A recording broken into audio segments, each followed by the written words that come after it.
బసవ పురాణంలో పాల్కురికి సోమనాథుడు అంటాడు, మొగ్గ ఉంటుంది, ఓ మల్లె మొగ్గ ఉందనుకోండి, ఇంత చిన్ని మల్లె మొగ్గ వస్తుంది మొదట. ఆ చిన్ని మల్లె మొగ్గని మీరు సువాసన మల్లె మొగ్గలో ఉండాలి కదా అని చెప్పి మీరు ఇలా తుంపేసి బాగా రెక్కలు విప్పేసి చిన్న మల్లె మొగ్గలో వాసన చూశారనుకోండి, పసరిక కంపు ఉంటుంది, సువాసన ఉండదు. ఆ మల్లె మొగ్గే ఇంకొక వారం రోజులు పోయిన తర్వాత సాయంకాలం తనే విచ్చుకుందనుకోండి, మీరెళ్ళి వాసన చూడక్కర్లేదు, మీరు మేడెక్కుతుంటే వాసన వస్తుంది. ఇతపూర్వం మల్లె మొగ్గలో లేని సువాసన వారం రోజుల తర్వాత విచ్చుకున్న మల్లె పువ్వులోకి వచ్చినట్టు, కన్నెపిల్లగా ఉన్నప్పుడు వెళ్ళి ఎవరైనా సరే పొద్దున నీకు పిల్లలు పుట్టినప్పుడు తెలిసొస్తుంది లేవే అంటే, చీ ఊరుకో, నాకు పిల్లలేంటి అంటుంది. నిజంగా తన కడుపున ఇలా పిల్లాడో పిల్లో పుట్టింది అనేటప్పటికీ విచ్చుకున్న మల్లె పువ్వులో సువాసనలా, నా మాటలు కావు, పాల్కురికి సోమనాథుడి మాటలు చెప్తున్నాను నేను. విచ్చుకున్న మల్లె పువ్వులోని సువాసనలా ఆమెలో పాలు స్రవిస్తాయి. అది అమ్మవారు. ఆ తల్లి అనుగ్రహమే సృష్టి నిలబడేటట్టు, సృష్టి పెరిగేటట్టు చేస్తోంది. ఇలా చెయ్యగలిగిన సమర్థురాలు ఆవిడ పోషణ భారం కూడా అలాగే స్వీకరిస్తుంది. సమస్త ప్రపంచానికి ఆవిడే పోషిస్తుంది. ఎలా పోషిస్తుంది? ఆహారము ఏర్పడడానికి కారణం ఏమిటో తెలుసా అండి? కేవలము సూర్యుడు చంద్రుడు, వాళ్ళిద్దరి వల్లే ఆహారం వస్తుంది. పచనము అగ్నిహోత్రం వల్ల అవుతుంది. ఒకవేళ పచనం చేసే ఆహారం మీకు దొరకకపోయినా ఒక్కొక్కసారి వండుకోవడానికి అవకాశం లేదు, 0 డిగ్రీల కన్నా కూడా తగ్గిపోయింది ఉష్ణోగ్రత, మీకు పొయ్యి కూడా వెలగదు, కానీ బ్రతకవచ్చు. ఎలా బ్రతకవచ్చు? ఓ యాపిల్ పండు తినేసి బతికేయచ్చు, కాసిన్ని పాలు తాగి బతికేసేయచ్చు, ఇన్ని వేరుశనగ గింజలు తిని బతకచ్చు, 4 బాదం పప్పులు తిని బతకచ్చు. అగ్నిహోత్రంతో పచనం చేసిన పదార్థం దొరకనప్పుడు కూడా బతకచ్చు. కానీ సూర్యచంద్రులు లేకపోతే మాత్రం ఆహారం లేదు. ఎందుకో తెలుసా అండి? సమస్తమైన వృక్షములు కిరణజన్య సంయోగ క్రియతోటే ఆహారాన్ని తయారు చేస్తాయి. ఆకులు, కాయలు, పళ్ళు అన్నీ, ఇవన్నీ సూర్యుడి వల్లే వస్తాయి. సూర్యుడు తయారు చేసిన ఆహారంలోనే వ్యాధి కూడా వస్తుంది. మీరు తినకూడనిది తిన్నారనుకోండి, వ్యాధి వస్తుంది, లోపల శరీరం దాన్ని అంగీకరించకపోతే. ఇప్పుడు ఆ వ్యాధిని తగ్గించేది ఎక్కడి నుంచి వస్తుంది? చంద్రుడి యొక్క కిరణములలోంచి ఓషధులు ప్రకాశిస్తాయి. ఆ ఓషధి తింటే వ్యాధి ఉపశమిస్తుంది. కాబట్టి ఇప్పుడు సూర్యచంద్రుల వలన ఈ జగత్తంతా బతుకుతోంది. సూర్యచంద్రులిద్దరినీ అమ్మవారు తాటంకయుగళీభూత తపనోడుపమండల చివి తాటంకములుగా పెట్టుకుని ఈ లోకాన్నంతటినీ ఆవిడ పోషిస్తుంది. ఆవిడ పోషకకర్త కాదు, ఆమెని నమ్ముకున్నటువంటి పరమభక్తులైన వారికి అన్నానికి లోటు రాకుండా ఆవిడ కంటిని రెప్ప కాపాడినట్టు కాపాడుతుంది. నేను మీకు ఒక ఉదాహరణ చెప్పాలి అంటే, అందుకే అమ్మవారి యొక్క స్వరూపాల్లో అన్నపూర్ణేశ్వరి అవతారం అత్యంత ప్రాముఖ్యతతో కూడుకున్నది. కావ్యకంఠ గణపతి ముని అని ఒక మహానుభావుడు ఉండేవారు దక్షిణ దేశంలో, భగవాన్ రమణుల యొక్క అంతేవాసి. ఆ కావ్యకంఠ గణపతి మునికి ఒక తమ్ముడు ఉండేవాడు. ఆ తమ్ముడు ఈయన కలిసి అరుణాచలం వెళ్ళారు. ఒకసారి అరుణాచలం వెడితే ఆ రోజు ఏకాదశి, దేవి నవరాత్రుల్లో రాత్రి అయింది, ఈయన దగ్గర చిల్లిగవ్వ లేదు. ఆ తమ్ముడేమో అన్నయ్య ఆకలి, అన్నయ్య ఆకలి, అన్నయ్య ఆకలి అని గొడవ. బ్రాహ్మణ వీధిలోకి వెళ్ళి కనపడ్డ ప్రతి ఇంటి ముందు నిలబడి, అమ్మా తమ్ముడు ఏడుస్తున్నాడమ్మా, కొంచెం అన్నం పెట్టండి అమ్మా అని అరుస్తున్నారు కావ్యకంఠ గణపతి ముని. వీడికి బలం లేదు, వీడెలా వృద్ధిలోకి వస్తాడు, వీడిని ఎవరు చూస్తారు? వాడి గురించే అమ్మ వెంపర్లాట ఉంటుంది. అందుకే తన శరీరములో వేరొక ప్రాణి ఊపిరి పోసుకోవడానికి బయటికి వచ్చినటువంటి ప్రాణికి ఉత్తర క్షణం తన శరీరంలో ఉన్నటువంటి శక్తిని ఆహారంగా మార్చి ఇచ్చేటటువంటి ప్రక్రియ, పుట్టినటువంటి ఆ గుడ్డుని, ఆ శిశువుని, ఆ పసికందుని వెంటనే ప్రేమతో ఆలింగనం చేసుకునేటటువంటి స్వభావము స్త్రీ యందు అమ్మవారు నిక్షేపించింది. అందుకే ఈ జాతి ఎంత గౌరవాన్ని ఇచ్చిందంటే స్త్రీకి, ఆమె లేని నాడు సృష్టి లేదు ఇంకా. అసలు మళ్ళీ ఆ తర్వాత ఇంకొక ప్రాణి పుట్టడం అనేటటువంటిది లేదు. అందుకే ఏవి సృష్టికి అత్యంత ప్రధానములో వేరొక ప్రాణి ఈ భూమి మీద తిరగడం అనేటటువంటిది అత్యంత ప్రధానమైనటువంటి స్థితిలో స్త్రీ యొక్క శరీరమునందు ఉండేటటువంటి ఏ అవయవములు ఉన్నాయో అవి భూమిని తాకడాన్ని శాస్త్రం అంగీకరించలేదు, అవి గౌరవింపబడుగాక. కాబట్టి ప్రత్యేకించి మాతృసూచన అయినటువంటి స్తనములు భూమికి తగలనివ్వరు. అందుకే స్త్రీ సాష్టాంగ నమస్కారం నేల మీద తగిలేటట్టుగా చెయ్యరు. అంత గౌరవాన్ని ఇచ్చింది శాస్త్రం. మోకాళ్ళ మీద మోచేతుల మీద చేస్తే చాలు, సాష్టాంగ నమస్కారం చేసేసినట్టే స్వీకరిస్తాడు ఈశ్వరుడు. తల్లికి శాస్త్రము ఈశ్వరుడు కూడా అంత గొప్పతనాన్ని ఇచ్చాడు. కానీ మీరు ఇందులో ఉన్నటువంటి చిన్న పరిమితిని ఒకదాన్ని గమనించవలసి ఉంటుంది. ఈ తల్లి ఒక స్థానము, ఆమె ఎంత దయాస్వరూపిణి అయినా, ఆమె ఎంత సృష్టి చేయడంలో ప్రధాన పాత్ర పోషిస్తున్నా, ఆమె తన కడుపులో పిండం పెరగడానికి అవకాశం ఇచ్చినా, తాను తిన్న పదార్థం జీర్ణమైనప్పుడు అందులో ఉన్నటువంటి శక్తిని నాభిగొట్టం ద్వారా పిల్లవాడికి చేరేటట్టుగా అమరిక ఏర్పాటు చేయబడి ఉన్నా, ఇన్ని ఉన్నా తల్లి పాత్రకు ఒక పరిమితి ఉంది. ఏమిటి ఆ పరిమితి అంటే, ఆమె శాశ్వత స్థానం కాదు జీవుడికి. ఇప్పుడు నేను కోటేశ్వరరావు అనబడేటటువంటి ఈ శరీరంతో ఉన్నప్పుడు నాకు ఒక అమ్మగారు ఉండేవారు ఒకప్పుడు. ఆమె నా తల్లిగా నా స్ఫురణ యందు ఎప్పుడు నా ఊపిరున్నంత కాలము ఆవిడ ఉంటుంది. ఆ తల్లి ఈ శరీరానికే. దీని తర్వాత ఒకవేళ నేను మళ్ళీ శరీరం తీసుకోవలసి వస్తే ఆమె తల్లి అవుతుందనేం లేదు. అథవా దీనికి పూర్వం నేను ఏ శరీరం పుచ్చుకుని ఉండేవాణ్ణో దానికి ఆవిడ తల్లి కాదు. ఇప్పుడే ఆవిడ నాకు తల్లి. తర్వాత ఎవరి పుణ్యపాపములు వాళ్ళవి. ఆవిడ తల్లి కావచ్చు, తండ్రి కావచ్చు, లేదా ఆమె అదే జీవుడికి మళ్ళీ తల్లి కావచ్చు. కానీ ఎప్పుడూ అన్ని జన్మలలోనూ ఆ తల్లి ఆ బిడ్డే తల్లి బిడ్డలుగా ఉంటారని మాత్రం లేదు. అలా ఉండరు. మా అమ్మగారే మళ్ళీ నాకు అమ్మవడం కోసం అని చెప్పి ఎదురు చూస్తూ ఉండడం అనేటటువంటి ప్రక్రియ ఏమి ఉండదు. తల్లి స్థానం మారిపోతుంటుంది జీవుడికి. కానీ జీవుడికి తల్లి స్థానం మారినా ఏ తల్లి ఉండనివ్వండి, అది కుక్కకి తల్లి కానివ్వండి, ఎద్దుకి దూడకి తండ్రి కానివ్వండి, పిల్లికి తల్లి కానివ్వండి, ఆ తల్లితనంలో ఉన్నటువంటి గొప్పతనం మాత్రం దయ. అందుకే ఈశ్వరుడు ఈ దయ అన్న స్థితిని మాతృత్వంలో మాత్రం భంగపాటు చేయడానికి ఆయన అంగీకరించలేదు. అందుకే అది ఎంత క్రూర మృగం అవనివ్వండి, దానికి కంటికి పొర ఉన్నంతసేపు మాత్రమే తన పిల్లల్ని తాను తినేస్తుంది. అలా తినకపోతే క్రూర మృగాలు పెరిగిపోతాయి. అందుకని దానికి కొంతకాలం బిడ్డలు పుట్టిన తర్వాత కన్ను కనపడకుండా పొర కమ్మేటట్టు పిచ్చి ఆకలి పుట్టేటట్టు చేస్తాడు ఈశ్వరుడు. ఆ పిచ్చి ఆకలి తిరగలేదు, వెళ్ళలేదు ఆకలి, అందుకని తడిమి తన బిడ్డ అని తెలియక తినేస్తుంది. చిదిరిని ఉంటాయి కొన్ని, అంటే కొంచెం దూరంగా వెళ్ళిపోయిన ఉంటాయి. ఆ పొర విడిచిపెట్టగానే గుర్తుపడుతుంది, ఇది నా తనూభవ, ఇది నా బిడ్డ అని. అంతే. ఉత్తర క్షణం పాలు స్రవిస్తాయి దానికి. అది పెద్ద పులి కానివ్వండి, సింహం కానివ్వండి, శివంగి అంటాడు ఆడదైతే. అది బిడ్డల్ని పోషిస్తుంది. దానికి కను పొర విచ్చుకున్న తర్వాత కూడా ఆ దయ కలగలేదనుకోండి, అసలు ఆ జాతి ఉండదు ఇంకా భూమి మీద. ఎందుకంటే ఉంచదుగా, అది తినేస్తుంది. కానీ దానికి కంటి పొర విచ్చిందో అది చూసి చూడగానే దానికి దయ కలుగుతుంది.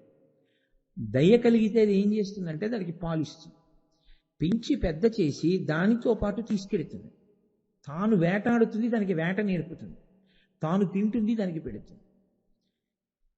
కాబట్టి అత్యంత క్రూర మృగానికి కూడా మాతృత్వమునందు దయ అన్న మాటని మాత్రం ఈశ్వరుడు చెరపలేదు. ఎందుకని అంటే ఆ దయ అన్నది పోయిందనుకోండి, అసలు ఇక సృష్టిక్రమం ఆగిపోతుంది. అందుకే లోకంలో మొట్టమొదటి ఈశ్వర స్వరూపం ఇది నమస్కరించడానికి అంటే కన్నతల్లే. తల్లిని మించినటువంటి దైవం ఇక లేదు ప్రపంచంలో. తల్లి సేవ చెయ్యగలిగినటువంటి వాడు ఎవరుంటాడో వాడు సాక్షాత్ పరదేవతానుగ్రహాన్ని పొందుతున్నట్టే, ప్రతిరోజు పరదేవత సేవ చేస్తున్నట్టే. ఆ మాతృసేవ ఉత్తినే పోతుందని మీరు అనుకోకండి. అమ్మ పొందిన సంతోషం మీ జీవితాన్నే ఉద్ధరించేస్తుంది. అటువంటి అనుగ్రహం కలుగుతుంది. అమ్మ అమ్మే. అటువంటి అత్యంత విలువైనటువంటి స్థానం అమ్మ స్థానం. కానీ అమ్మకి ఉండేటటువంటి పరిమితులు ఈ రెండే. ఒకటి, జీవయాత్రలో ఆవిడే ఈ జీవుడికి ఎప్పుడూ తల్లి కాదు. రెండు, ఆమె శరీరాన్ని ఇస్తుంది కానీ మళ్ళీ శరీరం పుచ్చుకోకుండా మాత్రం ఆవిడ చేయలేదు. ఎందుచేత అంటే ఒక పెద్ద ప్రతిబంధకం ఒకటి వస్తుంది. అమ్మ అన్నిటినీ కొడుకు విడిచిపెట్టడాన్ని అంగీకరించలేదు. ఎందుకో తెలుసా అండి? అసలు ముందరి బంధం ఆవిడిది. ఆవిడ ముందు సంబంధం ఎవరిదంటే సృష్టిలో అసలు ఊపిరి పోసుకోవడంలో అమ్మతోడిదే మొదటి సంబంధం. నాభి సంబంధం ఆవిడతోటే కదండి. మరి అది కత్తిరించేస్తారు బయటికి వచ్చాక. నాభి కత్తిరించేసిన బొడ్డు కోసేశారంటారు. కోసేసిన హృదయ సంబంధంగా మిగిలిపోతుంది నా కొడుకు. ఇప్పుడు ఆయన సర్వసంగ పరిత్యాగ అయ్యాడు అనుకోండి, ఆయన అమ్మని విడిచిపెట్టి వెళ్ళిపోతాడుగా. అందుకని తల్లి జ్ఞానమును పొందడానికి యోగ్యమైనటువంటి స్థితిలోకి కొడుకు ఎదిగి వైరాగ్యమును పొందడాన్ని తల్లి అంగీకరించలేదు. ఎందుకంటే తల్లికి ఎప్పుడూ కోరిక ఉంటుందో తెలుసా? కొడుకు అలా కళ్ళ ముందు తిరుగుతుంటాడు తప్ప, కళ్ళ ముందు కొడుకు తిరగకపోయినా పర్వాలేదు అని ఎవరైనా తల్లి అనగలిగితే ఆవిడ చాలా అసాధారణమైనటువంటి వ్యక్తిత్వము అని చెప్పవలసి ఉంటుంది. ఆర్యాంబ చాలా గొప్పది, మహాతల్లి ఆర్యాంబ. సాక్షాత్తు శంకర భగవత్పాదులకు తల్లి.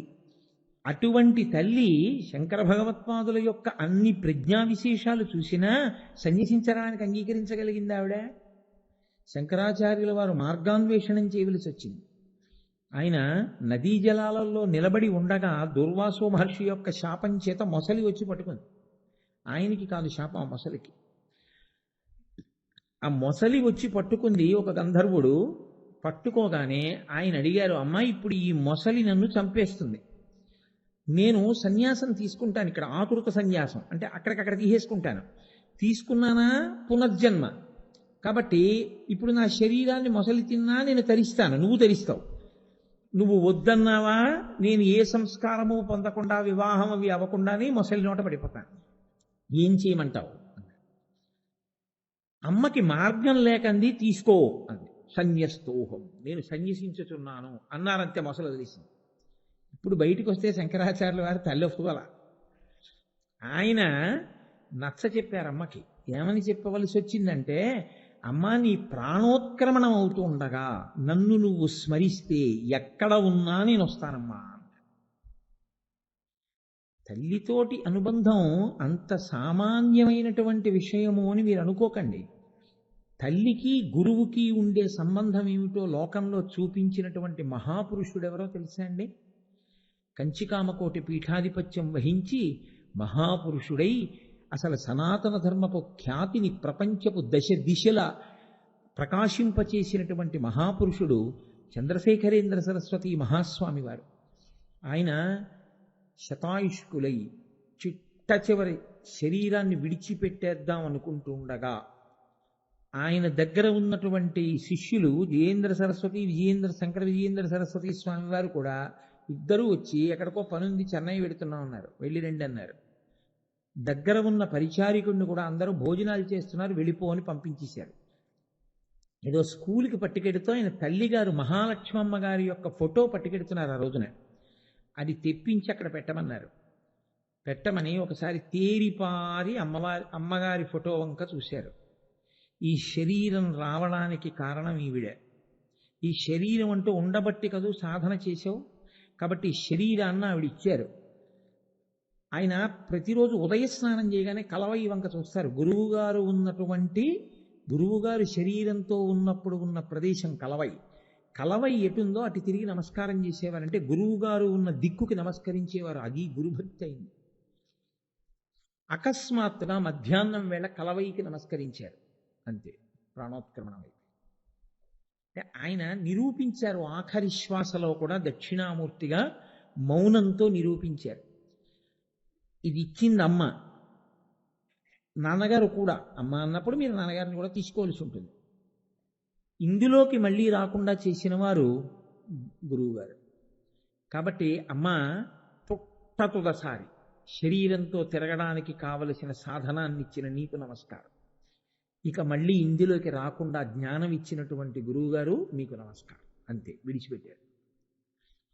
అది తల్లికి గురువుకి. ఇంకా నేను ఇంతకన్నా చెప్పడం చాలా కష్టమని నేను పరమాచార్య స్వామి వారి జీవితంలో ఘట్టంతో అన్వయం చేశాను. తల్లి గురువు అంత దగ్గర సంబంధంతో ఉంటారు.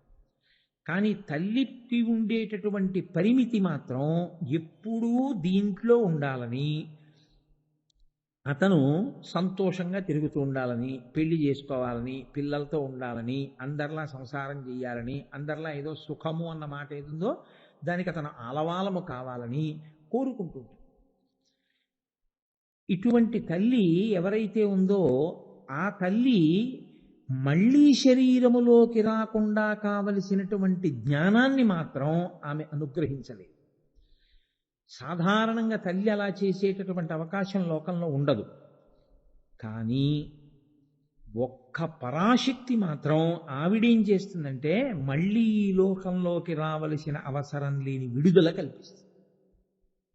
జన్మయందుండే లక్షణం ఏమిటో తెలుసా అండి? శరీరంలోకి రావడంలో తల్లి తండ్రి వీళ్ళిద్దరిది ప్రధాన భూమిక. తండ్రి తన తేజస్సుని సుక్షేత్రమునందు ప్రవేశపెడతాడు. తండ్రి గారు ప్రధాన కారకుడు. రామచంద్రమూర్తి అయోధ్యకాండలో అదే అంటాడు, తండ్రిని మించిన దైవము లేడు. ఎందుకంటే అసలు అస్థి ఇది ఉన్నది అంటే కారణం తండ్రి గారే. ఆయనే మళ్ళీ తాను భూమి మీద తిరగడానికి వీలుగా తన రూపము ఈ భూమి మీద తిరగడానికి తన హృదయము నుంచి కదిలినటువంటి తేజస్సుని తన భార్య యందు నిక్షేపించాడు. కాబట్టి తండ్రి యొక్క తేజస్సు మొదట కదిలితే ఈ శరీరము రావడానికి కారణమవుతుంది. కదిలిన తేజస్సుని పట్టి లోపల పిండంగా మారడానికి కావలసినటువంటి గర్భాలయాన్ని ఇచ్చినటువంటిది అమ్మ. అమ్మ నాన్నగారు ఈ ఇద్దరూ లేకపోతే అసలు ఇవాళ నేనున్నాను అన్న మాట లేనిలేదు.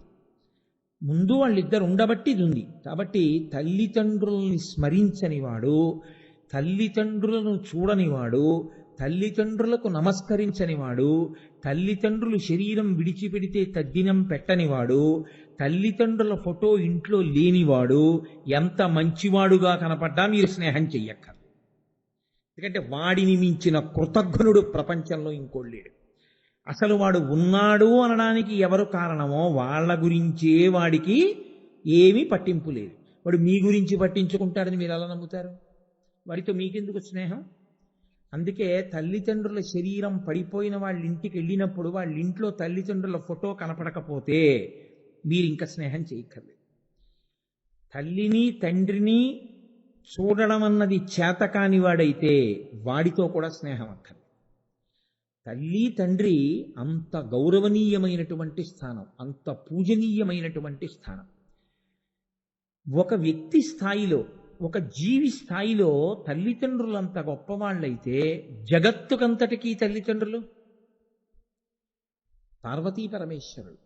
అందుకే సంస్కృత భాష నేర్చుకునే వాళ్ళందరూ ముందు చెప్పే ప్రార్థనా శ్లోకం ఏమిటంటే వాగర్ధావివ సంపృక్తౌ వాగర్ధ ప్రతిపత్తయే జగత పితరౌ వందే పార్వతీ పరమేశ్వరౌ.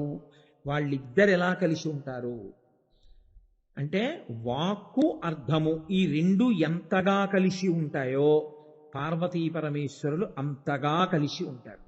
వాళ్ళు ఒక జీవుడికి తల్లిదండ్రులు కారు, సమస్త జగత్తుకి తల్లిదండ్రులు. మాతా చ పార్వతీదేవి పితాదేవో మహేశ్వర బాంధవ శివభక్తాశ్చ స్వదేశో భువనత్రయం. ఆ పార్వతీ పరమేశ్వరుల యొక్క బిడ్డలైనటువంటి వాళ్ళని తల్లిదండ్రుల్ని స్మరించేటటువంటి భక్తులు ఎవరున్నారో వాళ్ళు మాకు బంధువులు. తల్లిదండ్రుల్ని స్మరించని వాళ్ళు ఎవరున్నారో ఆ పార్వతీ పరమేశ్వరుల్ని స్మరించని వాళ్ళు వాళ్ళతో మాకు బంధుత్వం అక్కర్లేదు. కాబట్టి మాతాచ పార్వతీదేవి పితాదేవో మహేశ్వర బాంధవా శివభక్తాశ్చ స్వదేశో భువనత్రయం. భువనత్రయం మా ఇల్లు. అలా చెప్పారు శంకర భగవత్పాదులు. ఎందుకని? జగద్గురువులు కనుక మనం చేరవలసిన మార్గాన్ని నిర్దేశం చేశారు. మీరు చూడండి, లోకంలో పోషణ అని ఒక మాట ఉంటుంది. ఇది బయటికి వచ్చిన తరువాత పోషణలో కొంత వయసు దాటిపోయిన తరువాతది మాత్రమే మనకి తెలుసు. మా అమ్మగారు నాకు పాలిచ్చి పెంచినటువంటి స్థితి నాకు జ్ఞాపకంలో లేదు. నాకు కాదు, ఎవరికీ జ్ఞాపకం ఉండి ఉండకపోవచ్చు.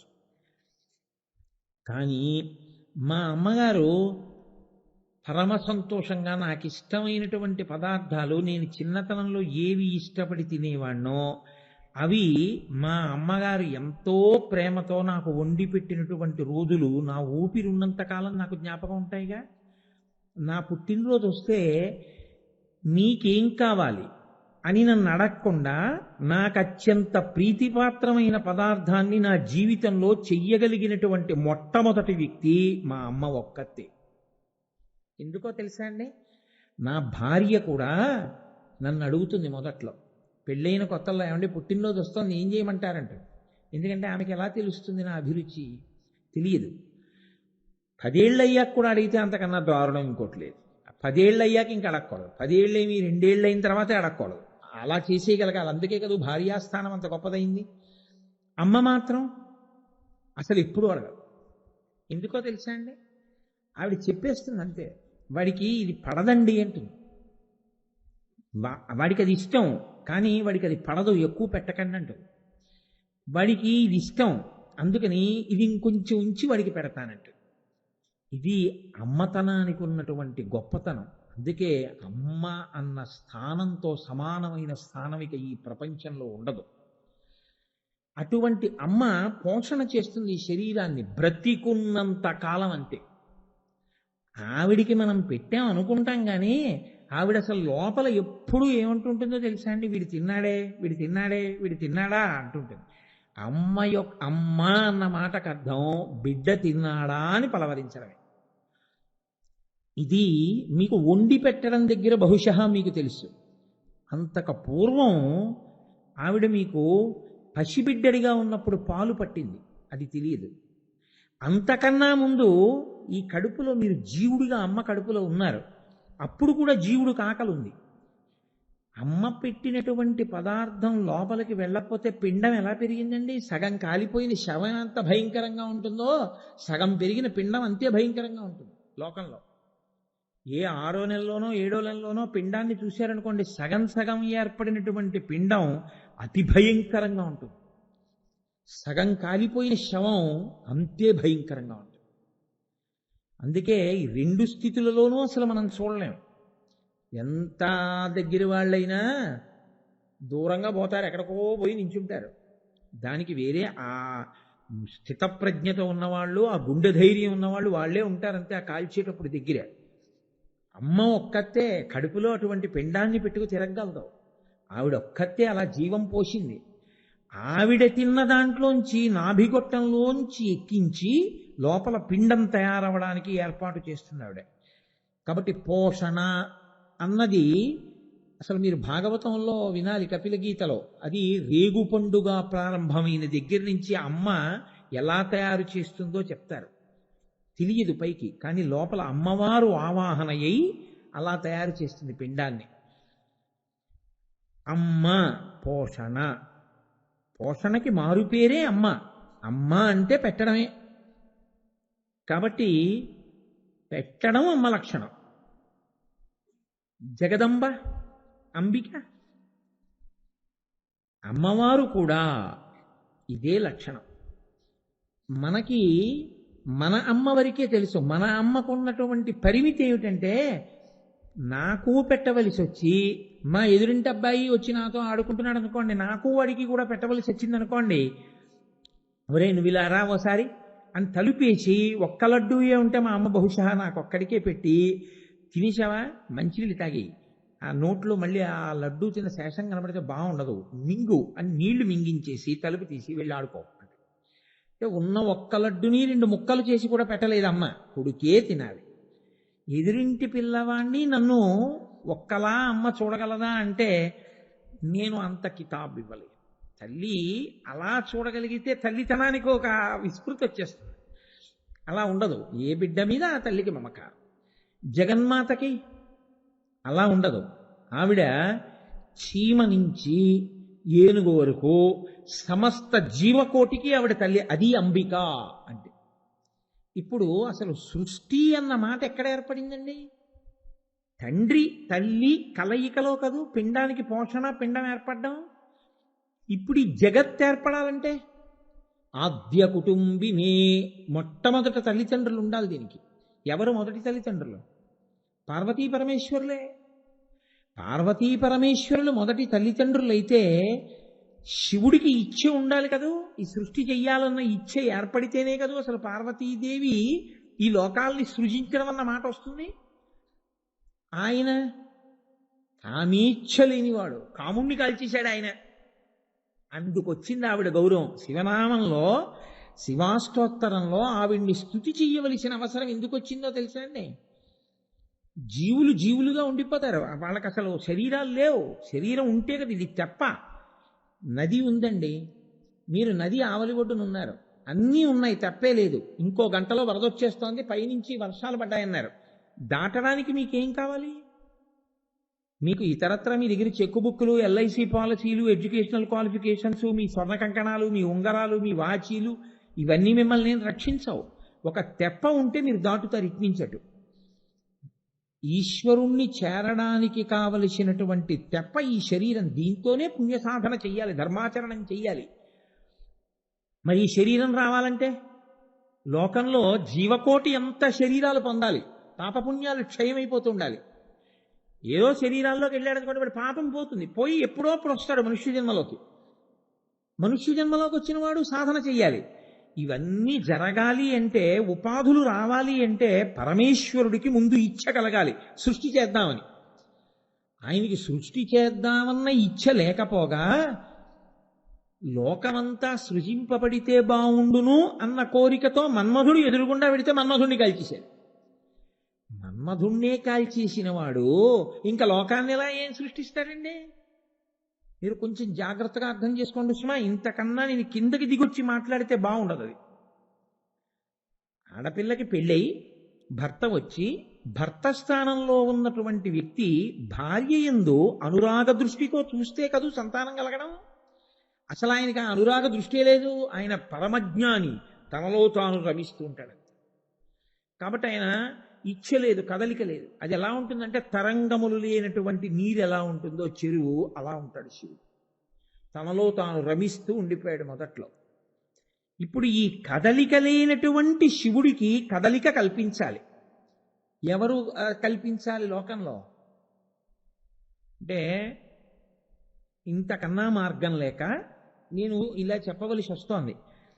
నేను అనబడేటటువంటి లోపల ఉన్న జీవుడు అన్న స్థాయిలో ముందనుకోండి. జీవుడు ఈ శరీరంతో బయటకు వస్తే కదూ నేను ఉపన్యాసం చెప్పడం, దీంతో వస్తే కదో సంధ్యావందనం చేయడం, దీంతో వస్తే కదో గుడికి ప్రదక్షిణం చేయడం, దీంతో వస్తే కదూ నేను ఈశ్వరుణ్ణి చేరుకునే మార్గానికి వెళ్ళడం. అసలు నేను ఈ శరీరంలోకి రావాలంటే మా నాన్నగారి తేజస్సు మా అమ్మగారిలోకి ప్రవేశించాలా? అసలు మా నాన్నగారు నిష్కాముడై కూర్చునుంటే ఇక నేను సృజింపబడతానా? మా నాన్నగారికి నేను సృజింపబడాలన్న కోరిక పుట్టడానికి కారణమేమిటి? కాముడి బాణం నాన్నగారి మీద పడాలి కదండి. ఈ విశ్వసృష్టి యందు లోకాలన్నింటినీ సృజిద్దామన్న కోరిక కలగాలంటే పరమేశ్వరుడైనా అంతే, కాముడి బాణాన్ని అంగీకరించాలి. ఆయన కాముడిని కాల్చాతల పారేశాడు. ఇప్పుడు ఈ లోకం ఉంటుందా? ఎవరుంటారు? ఆయన ఆవిడే ఉంటారు. ఉంటే నష్టం ఏమిటండి? హాయిగా అలా ఉండిపోవచ్చు కదా. పిల్లలున్న వాళ్ళందరూ ఏం పెద్ద సంతోషిస్తున్నారు, మాకు పిల్లలు లేకపోతే మాత్రం ఏం గొడవ ఉంది, పోన్లు ఎదురు మాకు పిల్లలు పుట్టలేదని సంతోషించే దంపతుల్ని మీరు ఎక్కడన్నా చూశారా? పిల్లలు లేని వాళ్ళని అలా ఉండరు. కష్టమో నిష్ఠూరమో పిల్లలు ఉండాలండి అంటే. ఆ పిల్లలు లేరనుకోండి, చెయ్యని నోము ఉండదు, చెయ్యని వ్రతం ఉండదు.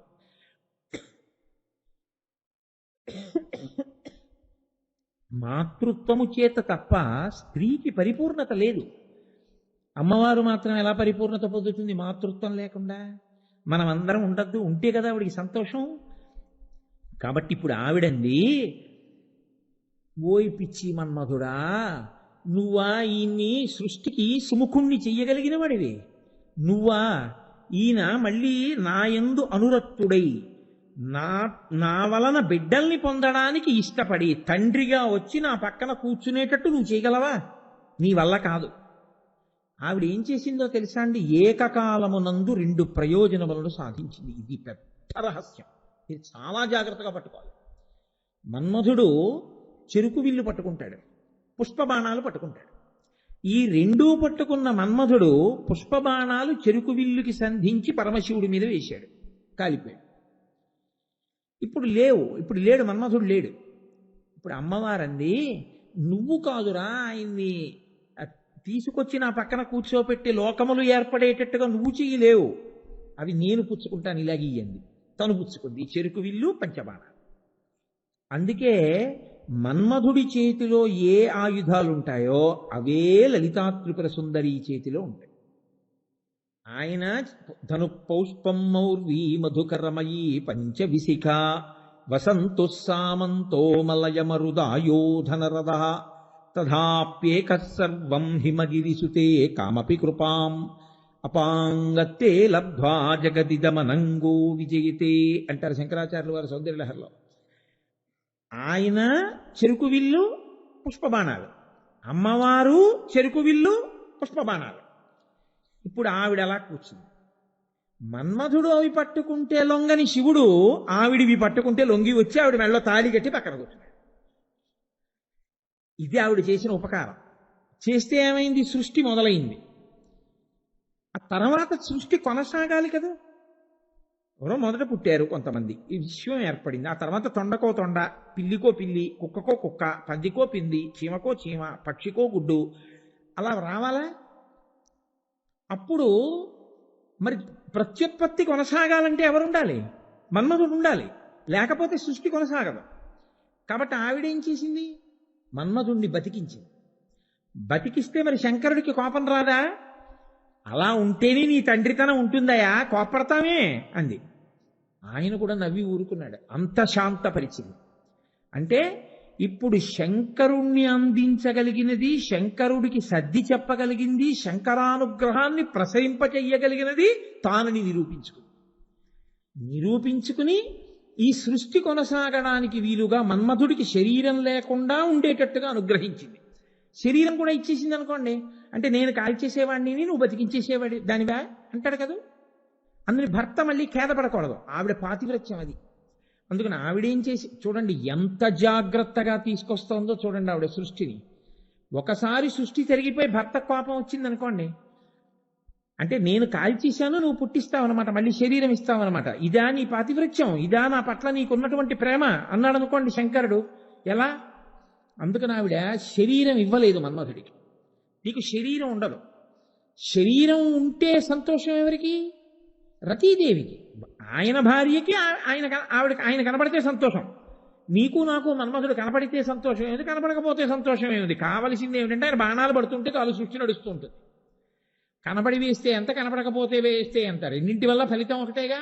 కాబట్టి మిగిలిన వాళ్ళకి కనపడవు, ఒక్క రతీదేవికి కనపడుతూ ఉంటాం. ఇప్పుడు రతీదేవి సంతోషించింది, పరమశివుడు సంతోషించాడు. నేను కాల్చేశాను, ఆవిడ ఇవ్వలేదుగా శరీరాన్ని, కానీ సృష్టి కొనసాగాలిగా. కాబట్టి మరి ఇవ్వాలి కదా, కాముడు లేకపోతే ఎలా సృష్టి? కాబట్టి అనుగ్రహించింది, సంతోషించాడు ఆవిడ దూరదృష్టికి. ఇప్పుడు భర్త యొక్క అనురాగాన్ని పొందింది, కాముణ్ణి బతికించింది, సృష్టి జరిగేటట్టు చేసింది. చేసి అంబికయ్యి ఈ లోకములన్నిటినీ ఆవిడ సృజించి ఈ పరంపర కొనసాగేటట్టు చేస్తోంది, మాతృత్వం ఇస్తూ. కాబట్టి ఆవిడ అంబిక, ఆయన నాథ, అంబికానాథ, అందుకుని తల్లిదండ్రులు అయ్యారు. అయితే ఇక్కడ ఒక చమత్కారం వస్తుంది. మరి పోషణ, ప్రతి తల్లి కడుపులో బసవ పురాణంలో పాల్కురికి సోమనాథుడు అంటాడు, మొగ్గ ఉంటుంది. ఓ మల్లె మొగ్గ ఉందనుకోండి, ఇంత చిన్ని మల్లె మొగ్గ వస్తుంది మొదట. ఆ చిన్ని మల్లె మొగ్గని మీరు సువాసన మల్లె మొగ్గలో ఉండాలి కదా అని చెప్పి మీరు ఇలా తుంపేసి బాగా రెక్కలు విప్పేసి చిన్న మల్లె మొగ్గలో వాసన చూశారనుకోండి, పసరిక కంపు ఉంటుంది, సువాసన ఉండదు. ఆ మల్లె మొగ్గే ఇంకొక వారం రోజులు పోయిన తర్వాత సాయంకాలం తనే విచ్చుకుందనుకోండి, మీరెళ్ళి వాసన చూడక్కర్లేదు, మీరు మేడెక్కుతుంటే వాసన వస్తుంది. ఇతపూర్వం మల్లె మొగ్గలో లేని సువాసన వారం రోజుల తర్వాత విచ్చుకున్న మల్లె పువ్వులోకి వచ్చినట్టు, కన్నెపిల్లగా ఉన్నప్పుడు వెళ్ళి ఎవరైనా సరే రేపు పొద్దున నీకు పిల్లలు పుట్టినప్పుడు తెలిసి వస్తుంది లేవే అంటే, ఊరుకో నాకు పిల్లలేంటి అంటుంది. నిజంగా తన కడుపున ఇలా పిల్లాడో పిల్లో పుట్టింది అనేటప్పటికీ విచ్చుకున్న మల్లె పువ్వులో సువాసనలా, నా మాటలు కావు, పాల్కురికి సోమనాథుడి మాటలు చెప్తున్నాను నేను. విచ్చుకున్న మల్లె పువ్వులోని సువాసనలా ఆమెలో పాలు స్రవిస్తాయి. అది అమ్మవారు. ఆ తల్లి అనుగ్రహమే సృష్టి నిలబడేటట్టు, సృష్టి పెరిగేటట్టు చేస్తోంది. ఇలా చెయ్యగలిగిన సమర్థురాలు ఆవిడ పోషణ భారం కూడా అలాగే స్వీకరిస్తుంది. సమస్త ప్రపంచానికి ఆవిడే పోషిస్తుంది. ఎలా పోషిస్తుంది? ఆహారము ఏర్పడడానికి కారణం ఏమిటో తెలుసా అండి? కేవలము సూర్యుడు చంద్రుడు, వాళ్ళిద్దరి వల్లే ఆహారం వస్తుంది. పచనము అగ్నిహోత్రం వల్ల అవుతుంది. ఒకవేళ పచనం చేసే ఆహారం మీకు దొరకకపోయినా ఒక్కొక్కసారి వండుకోవడానికి అవకాశం లేదు. 0 డిగ్రీల కన్నా కూడా తగ్గిపోయింది ఉష్ణోగ్రత, మీకు పొయ్యి కూడా వెలగదు, కానీ బ్రతకవచ్చు. ఎలా బ్రతకవచ్చు? ఓ యాపిల్ పండు తినేసి బతికేయచ్చు, కాసిన్ని పాలు తాగి బతికేసేయచ్చు, ఇన్ని వేరుశనగ గింజలు తిని బతకచ్చు, 4 బాదం పప్పులు తిని బతకచ్చు. అగ్నిహోత్రంతో పచనం చేసిన పదార్థం దొరకనప్పుడు కూడా బతకచ్చు. కానీ సూర్యచంద్రులు లేకపోతే మాత్రం ఆహారం లేదు. ఎందుకో తెలుసా అండి? సమస్తమైన వృక్షములు కిరణజన్య సంయోగ క్రియతోటే ఆహారాన్ని తయారు చేస్తాయి. ఆకులు, కాయలు, పళ్ళు అన్నీ, ఇవన్నీ సూర్యుడి వల్లే వస్తాయి. సూర్యుడు తయారు చేసిన ఆహారంలోనే వ్యాధి కూడా వస్తుంది. మీరు తినకూడనిది తిన్నారనుకోండి, వ్యాధి వస్తుంది, లోపల శరీరం దాన్ని అంగీకరించకపోతే. ఇప్పుడు ఆ వ్యాధిని తగ్గించేది ఎక్కడి నుంచి వస్తుంది? చంద్రుడి యొక్క కిరణములలోంచి ఓషధులు ప్రకాశిస్తాయి. ఆ ఓషధి తింటే వ్యాధి ఉపశమిస్తుంది. కాబట్టి ఇప్పుడు సూర్యచంద్రుల వలన ఈ జగత్తంతా బతుకుతోంది. సూర్యచంద్రులిద్దరినీ అమ్మవారు తాటంకయుగళీభూత తపనోడుపమండల చివి తాటంకములుగా పెట్టుకుని ఈ లోకాన్నంతటినీ ఆవిడ పోషిస్తుంది. ఆవిడ పోషకకర్త కాదు. ఆమెని నమ్ముకున్నటువంటి పరమభక్తులైన వారికి అన్నానికి లోటు రాకుండా ఆవిడ కంటిని రెప్ప కాపాడినట్టు కాపాడుతుంది. నేను మీకు ఒక ఉదాహరణ చెప్పాలి అంటే, అందుకే అమ్మవారి యొక్క స్వరూపాల్లో అన్నపూర్ణేశ్వరి అవతారం అత్యంత ప్రాముఖ్యతతో కూడుకున్నది. కావ్యకంఠ గణపతి ముని అని ఒక మహానుభావుడు ఉండేవారు దక్షిణ దేశంలో, భగవాన్ రమణుల యొక్క అంతేవాసి. ఆ కావ్యకంఠ గణపతి మునికి ఒక తమ్ముడు ఉండేవాడు. ఆ తమ్ముడు ఈయన కలిసి అరుణాచలం వెళ్ళారు. ఒకసారి అరుణాచలం వెడితే ఆ రోజు ఏకాదశి దేవి నవరాత్రుల్లో రాత్రి అయింది. ఈయన దగ్గర చిల్లిగవ్వ లేదు. ఆ తమ్ముడేమో అన్నయ్య ఆకలి, అన్నయ్య ఆకలి, అన్నయ్య ఆకలి అని గొడవ. బ్రాహ్మణ వీధిలోకి వెళ్ళి కనపడ్డ ప్రతి ఇంటి ముందు నిలబడి, అమ్మా తమ్ముడు ఏడుస్తున్నాడమ్మా, కొంచెం అన్నం పెట్టండి అమ్మా అని అరుస్తున్నారు కావ్యకంఠ గణపతి ముని. అందరూ అన్నారు, అన్నం లేదా ఇవాళ ఏకాదశి ఉపవాసం అన్నారు. వీడు ఎంత ఏకాదశి అయితే మాత్రం పిల్లలకైనా అన్నం వండుకున్న వాళ్ళు లేరా అనుకుంటూ ఆయన ఇంకా తమ్ముడు ఏడుపు చూడలేక భగవంతుణ్ణి ప్రార్థన చేస్తూ అమ్మవారిని ఒక శ్లోకం చదివారు. చదువుతూ వెళ్ళిపోతున్నారు. ఆ అరుగు మీద పడుకున్న బ్రాహ్మణుడు గభాలను లేచి అన్నాడు, ఏమండి మీరు అన్నం కోసం తిరుగుతున్నారా అన్నాడు. అవును అన్నారు ఆయన. అయ్యా ఎంత అదృష్టం, నా భార్యకి ఒక వ్రతం ఉంది, ఏకాదశి నాడు నోము చేసి సాయంకాలం 2 బ్రాహ్మణులకి ఔపోసన వడ్డిస్తుంది. ఎవ్వరూ దొరకలేదు, యాత్రికులు కూడా దొరకలేదు. ఇవాళ ఆఖరికి మా ఆవిడికి అన్నం లేదు, నాకు అన్నం లేదు, అన్నీ వండుకుని ఇలా పడుకున్నాం, రండి అని లోపలికి తీసుకెళ్ళాడు. అమ్మయ్యా అని కావ్యకంఠ గణపతి మునికి ఏకాదశి వ్రతం ఉండేది, ఆయన భోజనం చేసేవారు కాదు. 2 ఉంటే తప్ప ఆవిడికి నోము సిద్ధించదని ఆయన కూడా స్నానం చేసి మడిబట్ట కట్టుకుని భోజనానికి కూర్చున్నారు. ఆవిడ పార్వతీదేవి నడిచొచ్చినట్టుగా నడిచొచ్చి ఆనాడు కాశీపట్టణంలో వ్యాస మహర్షికి అన్నపూర్ణమ్మ అన్నం పెట్టినట్టు అన్నం పెట్టింది. చక్కగా 2 కడుపు నిండా అన్నం తినేశారు. ఆవిడ కొంత ద్రవ్యాన్ని పెట్టి తాంబూలం ఇచ్చింది. ఈ తాంబూలాలు తీసుకుని 2 కడుపు నిండా భోజనం చేసి అమ్మయ్యా అని, అమ్మ భుక్తాయాసం ఎక్కడికి వెళ్ళలేం, అరుగు మీద పడుకుంటా ఉన్నారు. పడుకోండి. 2 బట్టల మూటలు తల కింద పెట్టుకుని పడుకుని నిద్రపోయారు. మరునాడు తెల్లవారుజామున 2కి ఒక్కసారి తిరిగి వచ్చింది. 2 లేచి నిన్న రాత్రి మనకి అన్నం పెట్టిన అమ్మకు నమస్కారం చేసుకుందాం, మహాతల్లి అన్నం పెట్టిందని చూశారు. ఆ ఇల్లు లేదు. వాళ్ళిద్దరూ పడుకున్న అరుగు అక్కడే ఉంది. వాళ్ళకి రాత్రి ఆవిడ ఇచ్చినటువంటి తాంబూలాలు, అందులో డబ్బు ఉంది. ఇల్లు లేదు, ఇల్లుకు బదులుగా వినాయకుడి గుడి ఉంది. వాళ్ళ గుడి అరుగు మీద పడుకున్నారు. కావ్యకంఠ గణపతి ముని జీవితంలో యథార్థంగా జరిగింది అరుణాచలంలో ఈ సంఘటన. అలాగే ఆయనకి వేరొక పర్యాయం తమ్ముడికి అన్నం పెట్టడానికి కూడా ఏమీ లేక ఆయన బాధపడుతున్న రోజుల్లో ఆయన ఇంక ఎవ్వరిని అడగలేక ఆ దారిద్ర్యానికి బాధపడి తమ్ముడి ఆకలి చూడలేక ప్రతిరోజు హరస్తుతి అని ఒక శ్లోకం రాసుకుని అరుణాచలంలో అరుణాచలేశ్వరుడి దేవాలయం ముందు నిలబడి శ్లోకం చెప్పేవారు. చెప్పి కళ్ళమ్మ నీళ్లు పెట్టుకుని వెళ్ళిపోతుండేవారు. ఈ కృత్తికా నక్షత్రం కార్తీక పౌర్ణమి వస్తోంది, ఇంకొక 2 రోజుల్లో పౌర్ణమి వస్తుందనగా ఆయన ఆ హరస్తుతి పూర్తి చేశారు. హరస్తుతి శ్లోకాలన్నీ చదువుతున్నాను అని చెప్పారు. గుళ్ళో శ్రీమంతులు, బ్రాహ్మణులు, సంస్కృత పండితులు అందరూ వచ్చారు. ఆయన అన్నం పెట్టు శంకరా అని ఏడుస్తూ శ్లోకాలు చదువుతున్నారు. ఆ శ్లోకాలు విని అర్థం కాని వాళ్ళు కూడా ఎందుకో ఏడిచేశారు ఆ రోజున అరుణాచలంలో. అంత ఆర్తితో చదివారు ఆయన హరస్తుతి. ఆశ్చర్యం ఏమిటో తెలుసా అండి, అరుణాచలంలో ఉన్న శ్రీమంతులందరూ కావ్యకంఠ గణపతి మనకి క్షమార్పణ చెప్పి, మీ వంటి మహానుభావుడికి అన్నం దొరక్క బాధపడ్డం మాకు చాలా బాధగా ఉంది, మేము ఎందుకు ఇన్నాళ్ళు చూడలేదో తెలీదు, మిమ్మల్ని ఉత్తర క్షణం అరుణాచల సంస్కృత పాఠశాలలో ఉపాధ్యాయుడిగా పదవిలో నియమిస్తున్నాం, మీకు ఇంత జీతం ఇస్తున్నాం, మీరు ఇక్కడే ఉండండి. తీరిపోయిందంటే ఆయన కష్టం. అమ్మవారు సమస్త జీవులకు అన్నం పెడుతుంది. అన్నం పెట్టడం అంటే అలా ఇలా ఉండదండి. కేరళలో ఇప్పటికీ అన్నపూర్ణి ఆలయం ఒకటి ఉంది. ఆ ఆలయం దగ్గరికి పోలీసులు వెళ్ళరు, అది విచిత్రం. ఎందుకని అంటే రాత్రి 9-9:30 వరకు వచ్చిన వాళ్ళందరికీ అన్నాలు పెట్టేసి మిగిలినటువంటి పదార్థాలు పప్పు, కూర, పచ్చడి, పులుసు, పులిహార, చక్కెర పొంగలి, లడ్లు అన్నీ పట్టుకుని గంగాళాలతో దేవాలయానికి ఇంచుమించుగా 1 మైలు దూరంలో ఉన్నటువంటి పెద్ద పెద్ద పొదల దగ్గరికి తీసుకెళ్ళి ఆ పొదల్లో ఈ పదార్థాలన్నీ పెట్టి వచ్చేస్తారు అర్చకులు. గజ దొంగలు బయటికి రావడానికి భయపడేవాళ్ళు, రక్షక భటులు పట్టుకుంటారేమోనని ఎక్కడో ఉండి అన్నం దొరక్క చచ్చిపోతామని భయం ఉన్నవాళ్ళు ఆ పొదల దగ్గర ఉంటారు. ఈ అన్నం అక్కడ పెట్టి వచ్చేస్తే వాళ్ళు రాత్రి అన్నం తింటారు. అక్కడ మాత్రం రక్షక భటులు కూడా పట్టుకోరు. వాళ్ళ అన్నం తినేస్తే ఆ మిగిలిన ఖాళీ గుండిగలు మరునాడు తెల్లవారుజామున తీసుకొచ్చేస్తారు. అన్నం పెట్టేటప్పుడు అన్నపూర్ణి గొప్పతనం ఏమిటంటే మామూలుగా వీడికి పెట్టచ్చా పెట్టకూడదా అని కూడా ఉండదు. అన్నం పెట్టడమే లక్ష్యంగా పెట్టేస్తుంది. అందుకే చూడండి, దొంగతనం చేసే కొడుకైనా సరే రాత్రి గోడ దూకొచ్చి అమ్మ ఆకలేస్తోందమ్మా అంటే మాత్రం అమ్మ అన్నం పెట్టకుండా ఉండదు. అదే అన్నపూర్ణి లక్షణం, అదే అంబిక. అమ్మవారి యందు ఈ లక్షణం లేకపోతే ఈ లోకము లేదు. అది అంబిక అన్న మాటకు అర్థం. అయితే మీరొక్క మాట పట్టుకోవాలి. బాగుందండి మీరు చెప్పేది, ఆవిడ ఈ సృష్టికి కారణమైంది, ఆవిడే అన్నం పెడుతోంది, ఆవిడే శంకరుణ్ణి తీసుకొచ్చి తండ్రిగా కూర్చోపెట్టింది, ఇదంతా బాగుంది. కానీ అలా కూర్చోపెట్టడం వల్ల, అన్నం పెట్టడం వల్ల మేము గతి తప్పిపోయామే, మేము ఈశ్వరుణ్ణి చేరుకోవట్లేదు.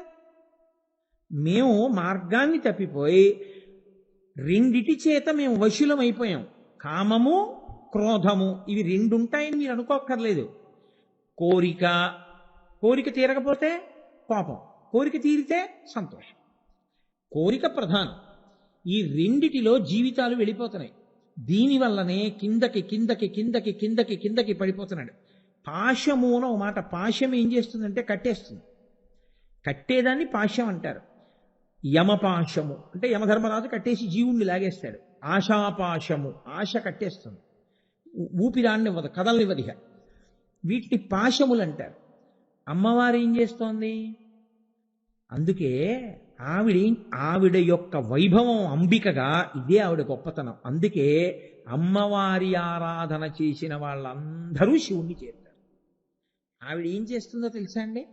లోకంలో చూడండి, తల్లి పిల్లల్ని కొద్ది రోజులు పెంచుతుంది పాలిచ్చి, వాడు అనుకుంటాడు అమ్మ తప్ప వాడికి ఇంకా లోకం తెలియదు. ఆవిడ నాన్నగారి దగ్గరికి తీసుకెళ్ళి, మీ నాన్నగారు రాయినా అమ్మా నువ్వను, కానీ ఆయన్ని మాత్రం నాన్నగారు మీరను.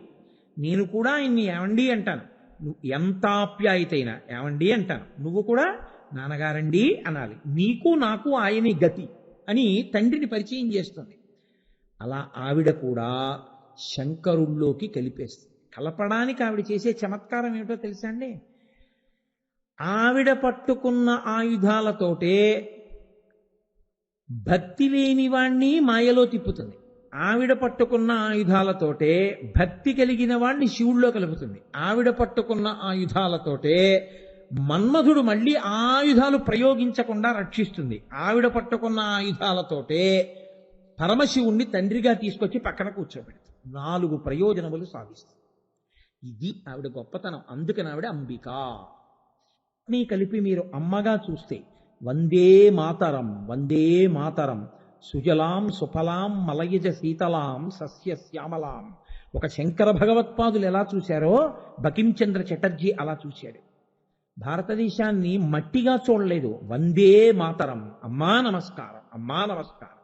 భరత మాతగా చూసి ప్రస్తుతి చేశాడు ఆయన. ఇది ఋషి హృదయం. అలా శంకర భగవత్పాదులు సౌందర్యలహరిలో చెప్తున్నారు, అమ్మగా మీరు చూడాలంటే. అంటే అందుకే ఆవిడ అక్కడ విడుదల కూడా చేస్తుంది. కాంచి, కాంచి అంటే మొల నూలు. వడ్డాణం ఎక్కడ పెట్టుకుంటారు? ఇక్కడ పెట్టుకుంటారు. వడ్డాణానికి కింద భాగంలో నాభి ఉంటుంది, బొడ్డు ఉంటుంది. నాభికి కొంచెం పైన వడ్డాణం ఉంటుంది. దానికి గంటలు లేకపోతే మేఖల అంటారు. ఎందుకంటే పురుషుడు కూడా పెట్టుకుంటాడు. ఇప్పుడంటే పెట్టుకోవట్లేదు, కానీ ఈశ్వరుడు మహారాజులు వడ్డాణం పెట్టుకుంటారు. దాన్ని మేఖల అంటారు. చిరుగంటలుంటే ఆడవాళ్ళు పెట్టుకుంటారు. దాన్ని పణకాంచీదామా అన్నారు శంకరాచార్యులు వారు. చిన్ని చిన్ని చిరుగంటలతో ఉంటుంది. నడుస్తుంటే కాలి మంజీరముల యొక్క ధ్వని, ఆవిడ పెట్టుకున్న వడ్డాణమునకు ఉన్నటువంటి చిరుగంటల ధ్వని, ఆవిడ చేతులకు వేసుకున్నటువంటి గాజుల ధ్వని కలిసి ఒక కొత్త సవ్వడొస్తూ ఉంటుందిట. ఆ ధ్వని హంసలకి పాఠం నేర్పుతున్నట్టుగా ఉంటుందిట. ఆవిడ నడకలు చూసి హంసలు తడబడి కిందబడి లేస్తూ నడక నేర్చుకుంటాయి.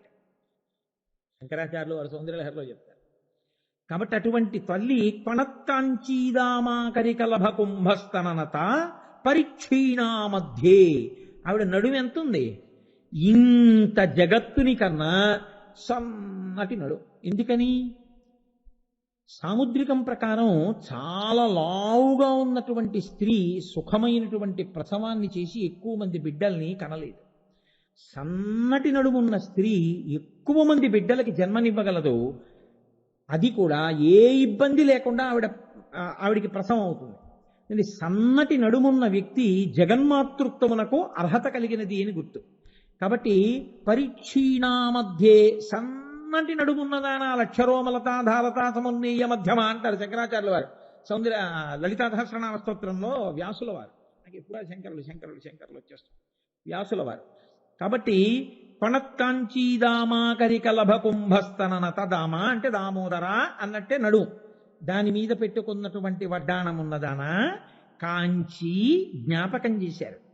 కాంచీపురంలో ఉంది సుమా, గుర్తు చేయడానికి ఆ 2 అక్షరాలు అక్కడ వేశారు.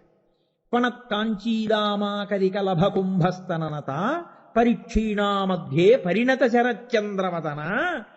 ఆవిడ చాలా కోపంగా కూర్చుందనుకోండి, ఇలా కళ్ళు తెరిచి మీరు వెళ్ళలేరు. ఆవిడ పరిణత శరచంద్రవదన.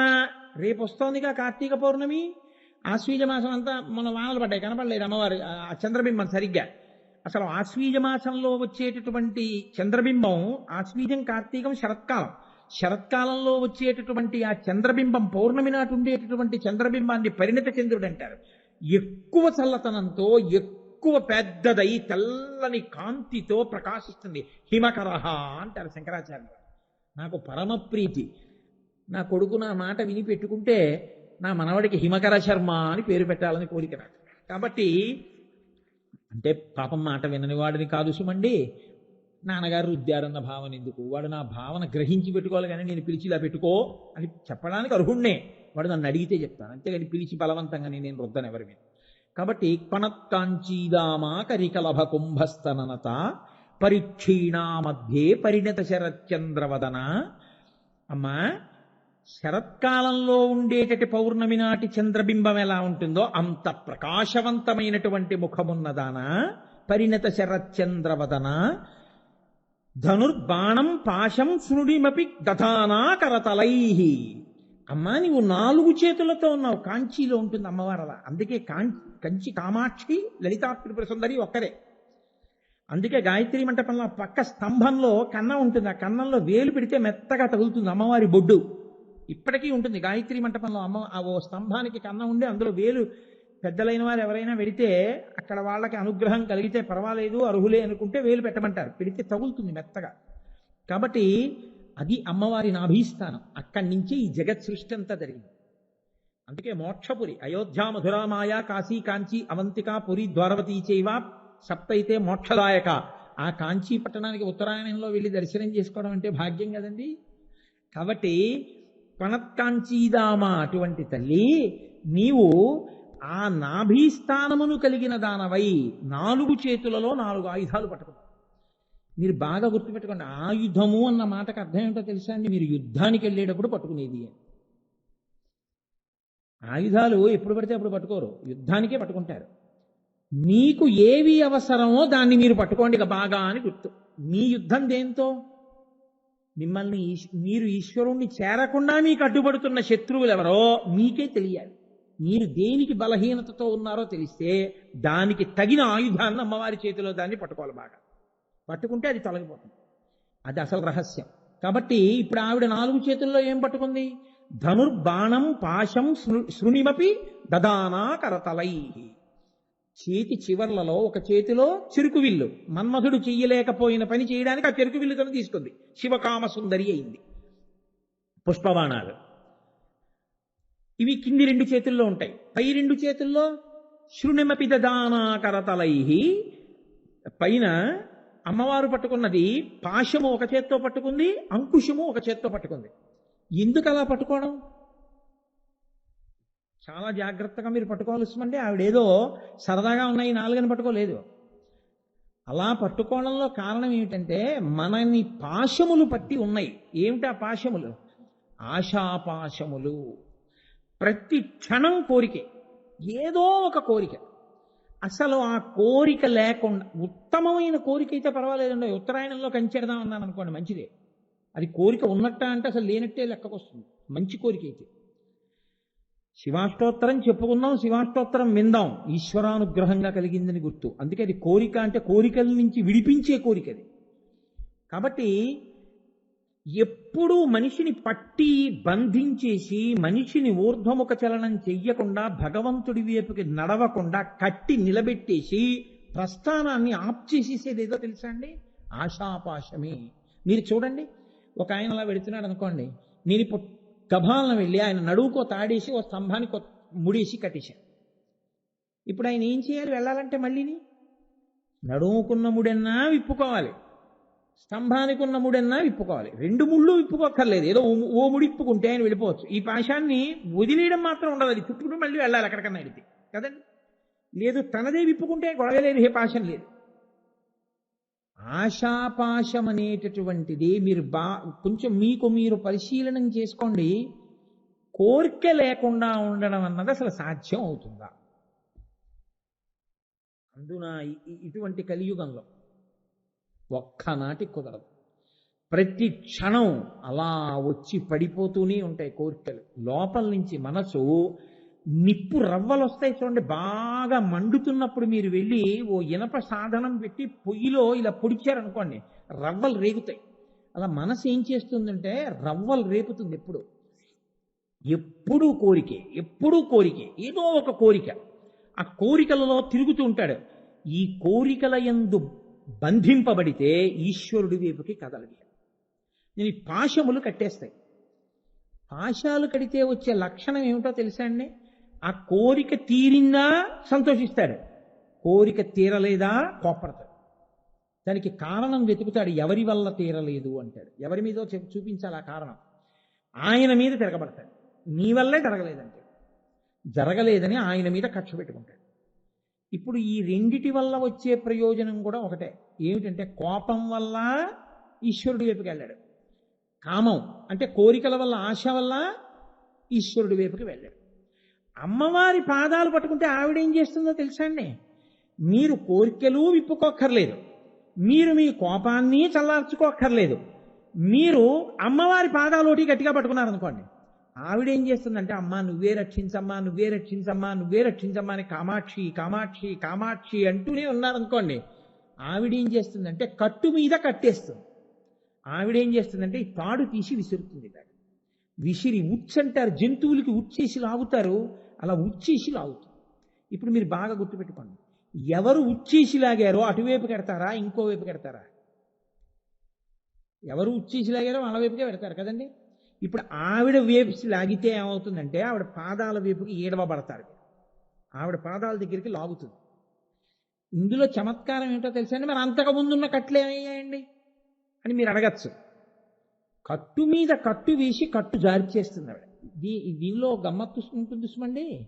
మీరు ఎప్పుడైనా చూశారో లేదో, పల్లెటూళ్ళల్లో ఒక లక్షణం ఉంటుంది. ఆడవాళ్ళు మగవాళ్ళు గడ్డి కోసేసుకుని గడ్డి తల మీద పెట్టుకుని వెళ్ళిపోతుంటారు. ఆడవాళ్ళు ఏం చేస్తారంటే పొయ్యిలు ఇళ్లలో దాంట్లోకి ఎండు చిటుకులు కావాలి. వాళ్ళు ఏం చేస్తారంటే ఆ కనపడ్డ పుల్లలన్నీ ఏరి సమానంగా విరిచేసుకుంటారు. ఆ పుల్ల ముక్కలన్నీ విరుచుకుని అవి జారి పడిపోతాయేమోనని రెండు వైపులా కూడా కట్టు కడతారు. గట్టిగా కట్టు కట్టి దాన్ని తల మీద చుట్ట కుదురు పెట్టుకుని, చుట్ట కుదురు మీద ఈ పుల్లల మూట పెట్టుకుని ఒక మేకనో గొర్రెనో దేన్నో చేత్తో పట్టుకుని వాళ్ళ ఇంటికి వెళ్ళిపోతారు. ఆ వెనక భర్త గడ్డి మోపు ఆవు అవన్నీ పట్టుకుని ఆయన వస్తాడు. ఈవిడ ఇంటికి వెళ్ళి ఏం చేస్తుందంటే కింద పడేస్తుంది ఆ మోపు. రేపొద్దున పుల్లలు తీసి పొయ్యిలో పెట్టాలంటే మోపంతా పెట్టదుగా, ఒక్కొక్క పుల్ల కావాలి. అందుకని ఈ తాడు ముడి విప్పి లాగుదామంటే ఆ పుల్లలకి ఇలా ముచ్చుకెల్లా ఉంటాయి, అవి అడ్డుకుంటాయి, రావు. అప్పుడు ఏం చేస్తారో తెలుసా అండి పల్లెటూరు వాళ్ళు? ఈ చుట్ట కుదురు తల మీద తీసి దులుపుతారు. దులిపి దీన్ని తువ్వాల్ని ఆ మూటకి, ఆ పుల్లల మూట కింద నుంచి పెట్టి ముడేరీసారి వేయకుండా దాన్ని బాగా బిగిస్తారు. బిగించి పట్టుకుని పిల్లల్ని పిలిచి ఒరే ఆ తాళ్ళలాగే అంటారు. దీంతో గట్టిగా పట్టుకుంటే ఈ వేసిన కట్టు వదిలిపోతుంది. వాడు ఏం చేస్తారంటే ఇక ముడి విట్టలేదుగా ఇలా వెనక్కి లాగేస్తాడు, అది ఊడిపోతుంది. మళ్ళీ ఆ తువ్వాలు ఇటు జరిపి మళ్ళీ దాన్ని గట్టిగా ఇటు పట్టుకుని ఇది కూడా లాగే అంటారు, ఇది లాగేస్తారు. ఇప్పుడు ఈ తువ్వాలు తీసేస్తారు. పుల్లలు ఏమయ్యాయి? పడిపోయాయి. అది కట్టు మీద కట్టేయడం అంటే. ఇన్ని కట్లు జారి చేస్తున్నాడు తన కట్టేసి. అంటే ఇప్పుడు పూర్వంలా తిరగడాన్ని ఇంక సంసారంలో అని మీరు అనుకోకండి, చక్కగా ఉంటాడు. కానీ ఎలా ఉంటాడో తెలుసా? అన్నీ అమ్మవారి అనుగ్రహం ఉంటుంది. ప్రతిదీ ఆయనకి ఏమిటిరా అంటే అమ్మవారి అనుగ్రహం. పరమాచార్య స్వామి వారికి జ్వరం వచ్చింది సార్, 103 జ్వరం. ఆయన అన్నారు, బా ఎంత కాలానికి అనుగ్రహం, పంచాగ్నిహోత్ర తపస్సు చేయాలని కోరుకుంది నాకు. 4 పక్కల అగ్నిహోత్రంలో వేడిగా ఒంటి నిండా. ఇప్పుడు సూర్యుడిని చూస్తూ కాసేపు నేను జపం చేస్తానని వెళ్ళి కూర్చొని జపం చేశారు. అలా ఉంటుంది. జ్వరం కూడా అనుగ్రహమైన వాడిని మీరేం చేస్తారు? ఇంకా ఆ స్థితికి వెళ్ళిపోతారు. అన్నీ పరదేవతానుగ్రహం, అన్నీ పరదేవతానుగ్రహం, అన్నీ పరదేవతానుగ్రహం. వాళ్ళకి ఇంకేం ఉండదు. అన్ని కట్లు జారిపోతాయి. ఇప్పుడు అమ్మవారే అన్నీ చూసుకుంటుంది. ఇప్పుడు ఆవిడేం చేస్తుందో తెలుసా అండి? ఆ భక్తి పాశం వేసి తన పాదముల దగ్గరికి లాగి ధనుర్బాణం పాశం శృణిమపి దధానా కరతలై. అంకుశం ఏనుగు యొక్క కుంభస్థలాన్ని పొడుస్తారు. మీరు అందుకే చూడండి, చాలా జాగ్రత్తగా పట్టుకోవాల్సిన ఈ మాట. మీరు అమ్మవారు పట్టుకునేవి రెండు ఏమిటి పై చేతుల్లో? అంకుశము, పాశము. ఈ రెండు ప్రధానంగా ఎవరిని కట్టడానికి వాడతారో తెలుసా అండి? అంకుశం వైపు నుంచి రండి, ఏనుగుని కడతారు. ఏనుగుని ముందు కట్టేటప్పుడు ఏం చేస్తారంటే మొదట్లో లొంగ తీసుకోవడానికి అంకుశంతో పొడి చేస్తారు మస్తిష్కం మీద. ఆ తల బద్దలైపోయి దానికి పోటు వచ్చేసి ఏం చెప్తే అది వింటుంది. ఆఖరికి ఆ అంకుశాన్ని చూస్తే దానికి భయం. అందుకని ఏం చేస్తుందంటే అంకుశం పట్టుకుని ఆయన ముందు నడుస్తుంటే అది నడిచెళ్తుంది. నడిచెళ్ళి ఆ పాశం పెద్ద ఇంత ఇనప గొలుసు ఉంటుంది, దాని కాలు కట్టేసేది. ఆ మావటి వెళ్ళి అక్కడ నిలబడతాడు. నిలబడితే అది ఏం చేస్తుందంటే ఆ రాట దగ్గరికి వెళ్ళి నిలబడి తన తొండంతో ఆ ఇనప గొలుసు తీసి ఇస్తుంది మావటికి. ఇస్తే ఆయన ఏం చేస్తాడంటే దాన్ని కాలు కట్టేస్తాడు. మీరు ఎప్పుడైనా చూడండి, ఎప్పుడైనా క్షేత్రాలకు వెళ్ళినప్పుడు చూడండి, మీరు ఏనుగు కాళ్ళ దగ్గర ఆయన కూర్చుంటాడు. ఒరే నన్ను ఇంత పొడి చేస్తున్నాడు కదా, తొక్కి అవతల పారేద్దామని కాలు తీసి తొక్కిన తొండం పెట్టి తిప్పి విసిరిన ఎగిరిపోతాడు మావటి. ఏం చేస్తాడో తెలుసా అండి? అది కదలకుండా ఉండదు ఏనుగు. అందుకని రెండు కాళ్ళకి ఇలా కాలు కదిపితే తగిలేటట్టుగా అంకుశాన్ని అడ్డంగా పెడతాడు. పెట్టి కూర్చుంటాడు. ఇలా కూర్చుని అందరితో మాట్లాడుతూ ఉంటాడు. అదేం చేస్తుందో తెలుసండి? కాలు ఇలా అంది అనుకోండి, అంకుశానికి తగులుతుంది, అది ఇక దాటదు అంకుశాన్ని. అందుకని అంకుశం వెనక్కుండి కదలకుండా ఉండలేక ఆ తొండాన్ని కుంభస్థలాన్ని ఊపుతుంటుంది ఇలాగ. మీరు చూడండి వెంకటాచలం, తిరుత్తణి మొదలైన క్షేత్రాల్లో కుంభస్థలాన్ని తొండాన్ని ఊపుతుంది. అంకుశం అక్కడ పెడితే పాశమునకు కట్టబడినట్టు అంకుశమునకు వశమైనట్టు అంత పెద్ద ఏనుగు ఎలా వశమైపోయిందో లోకంలో ఇంకా ఏనుగు కన్నా పెద్ద ప్రాణి లేదు. అంత పెద్దవి, కోరిక కన్నా కోపం కన్నా పెద్దవి మీ దగ్గర ఇంకేంటి? మీ దగ్గర ఎంత ఐశ్వర్యం ఉందనుకుంటున్నారో అంతకన్నా ఎక్కువ కోరికలు మీకున్నాయి. లోకంలో మీకు ఎంత సాధన చేశాననుకుంటున్నారో అంతకన్నా ఎక్కువ కోపమే మీ దగ్గర ఉంది. ఈ రెండు ఏనుగుల్లో ఉన్నాయి. వీటిని కట్టడానికి కావలసిన అంకుశం పాశం ఆవిడ దగ్గర ఉంది. ఆవిడ పట్టగలదు. ఆవిడ సరైన మావటి. ఆవిడేం చేస్తుందంటే ఈ పాశం వేసి భక్తి పాశాలు వేసి కడుతుంది. కట్టి దగ్గరికి లాగుతుంది. లాగి ఇప్పుడు ఈ అంకుశం చూపిస్తుంది. చూపిస్తే ఏమవుతుందో తెలుసా అండి? అంకుశం తల మీద పొడుస్తుంది. కోపం ఇంకోడిని బాధించదు, మిమ్మల్నే బాధిస్తుంది. ఎందుకో తెలుసా అండి? మీకు నా మీద చాలా కోపం ఉంది. నేను ఏదో అలా నిలబడ్డాను. మీరు నన్ను ఎడాపెడా తిట్టేశారు. నేను నవ్వేసి వెళ్ళిపోయాను. నన్ను ఏమైనా బాధించిందా? పుచ్చుకోని వాడిని అవతల వాడి కోపం ఏం బాధించదు. ఎన్ని తిట్టండి, నేను వెళ్ళిపోయాను. నన్ను ఏమీ చేయదు. కానీ మిమ్మల్ని ఏం చేస్తుందో తెలుసా? తిట్టి తిట్టి తిట్టి తిట్టి మీకు తలపోటు వచ్చి ఇంటికి వెళ్ళి ఆ కోపంలో ఊగిపోయి వణికిపోయి అన్నం తినకుండా ఇన్ని తిట్టినా వాడొక్క మాట లేదు, మాట్లాడడం, నవ్వుకుంటూ వెళ్ళిపోయారేంటి అని మీరు బాధపడిపోవడంలో మీ బీపీ ఎక్కువైపోయి మీరు ఎటెన్ 35 వేసుకుని మీకు తలపోటు వచ్చేస్తుంది. కోపం మీ మస్తిష్కాన్ని పొడి చేస్తుంది. అందుకే that which pierces is called the anger. పొడుస్తుంది, పాడు చేసేస్తుంది, సాధన చేయనివ్వదు. ఇప్పుడు అమ్మవారి అంకుశం చూస్తే ఏమవుతుందో తెలుసా అండి? ఏమిటి నాకు ఈ కోపం అని మీ కోపం మీద కోపం వస్తుంది. అంటే మీరు సక్రమ మార్గంలోకి తిరిగిపోతారు. మీ కోపాన్ని విడిచిపెట్టడం ప్రారంభం అవుతుంది. పాము తన ఒంటిలోనే పుట్టినటువంటి కుబుసాన్ని తాను వదిలేసినట్టు యథోరగస్తతం జీర్ణాం సవై పురుషముచ్యతే అంటారు రామాయణంలో వాల్మీకి మహర్షి. పాము కుబుసాన్ని వదిలేసినట్టు తన కోపాన్ని తాను వదిలేస్తాడు. ఎప్పుడు కావాలనుకుంటే తెచ్చుకోగలడు.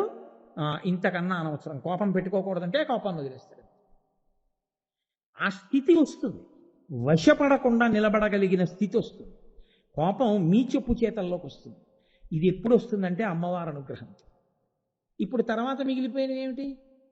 చెరుకు విల్లు, పంచబాణాలు. చాలా జాగ్రత్తగా మీరు పట్టుకోవాల్సిందండి ఒక విషయం. కుంకుడు పువ్వు కుంకుడుకాయ అయిపోతే చేదు, మామిడి పువ్వు మామిడికాయ అయిపోతే వగరం, నిమ్మ పువ్వు నిమ్మకాయ అయిపోతే పులుపు. నిమ్మకాయకి ముందు నిమ్మ పువ్వులో, మామిడికాయకి ముందు మామిడి పువ్వులో, కుంకుడుకాయకి ముందు కుంకుడు పువ్వులో మాత్రం తీయటి తేనె. పువ్వుగా ఉన్నప్పుడు మాత్రం అన్నిటిలో మకరందం. పువ్వు పిండి అయితే రుచులు మారిపోతాయి. పువ్వులన్నిటిలో తేనుంది. శబ్దస్పర్శన స్వరూప గంధములు ఇంద్రియములన్నిటిలో తేనుంది.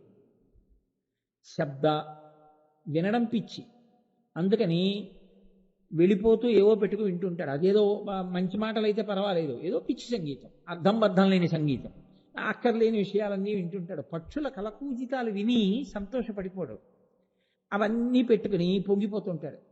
ఏవో అక్కర్లేని మాటలన్నీ వింటుంటాడు. ఆ మాటలు అవతల వాడిని రెచ్చగొట్టడం విన్నను అదే పని. కాబట్టి అది తేనె, పాడవుతాడు. 2 చూపు, ఎప్పుడు ఏదో చూడాలని ఉంటుంది, అవి చూస్తూ ఉంటాడు, సంతోషిస్తూ ఉంటాడు. స్పర్శ, దేన్నో ముట్టుకోవాలని ఉంటుంది, అది ముట్టుకుంటూ ఉంటాడు, సంతోషిస్తూ ఉంటాడు. నాలుక, ఏవో తినాలని ఉంటుంది, అవే మార్చి మార్చి తింటూ ఉంటాడు, సంతోషిస్తూ ఉంటాడు. శబ్ద, అవే మాట్లాడుతుంటాడు, సంతోషిస్తూ ఉంటాడు. రామరామ అని మాత్రం అంటాం, శివ అని మాత్రం అంటాం.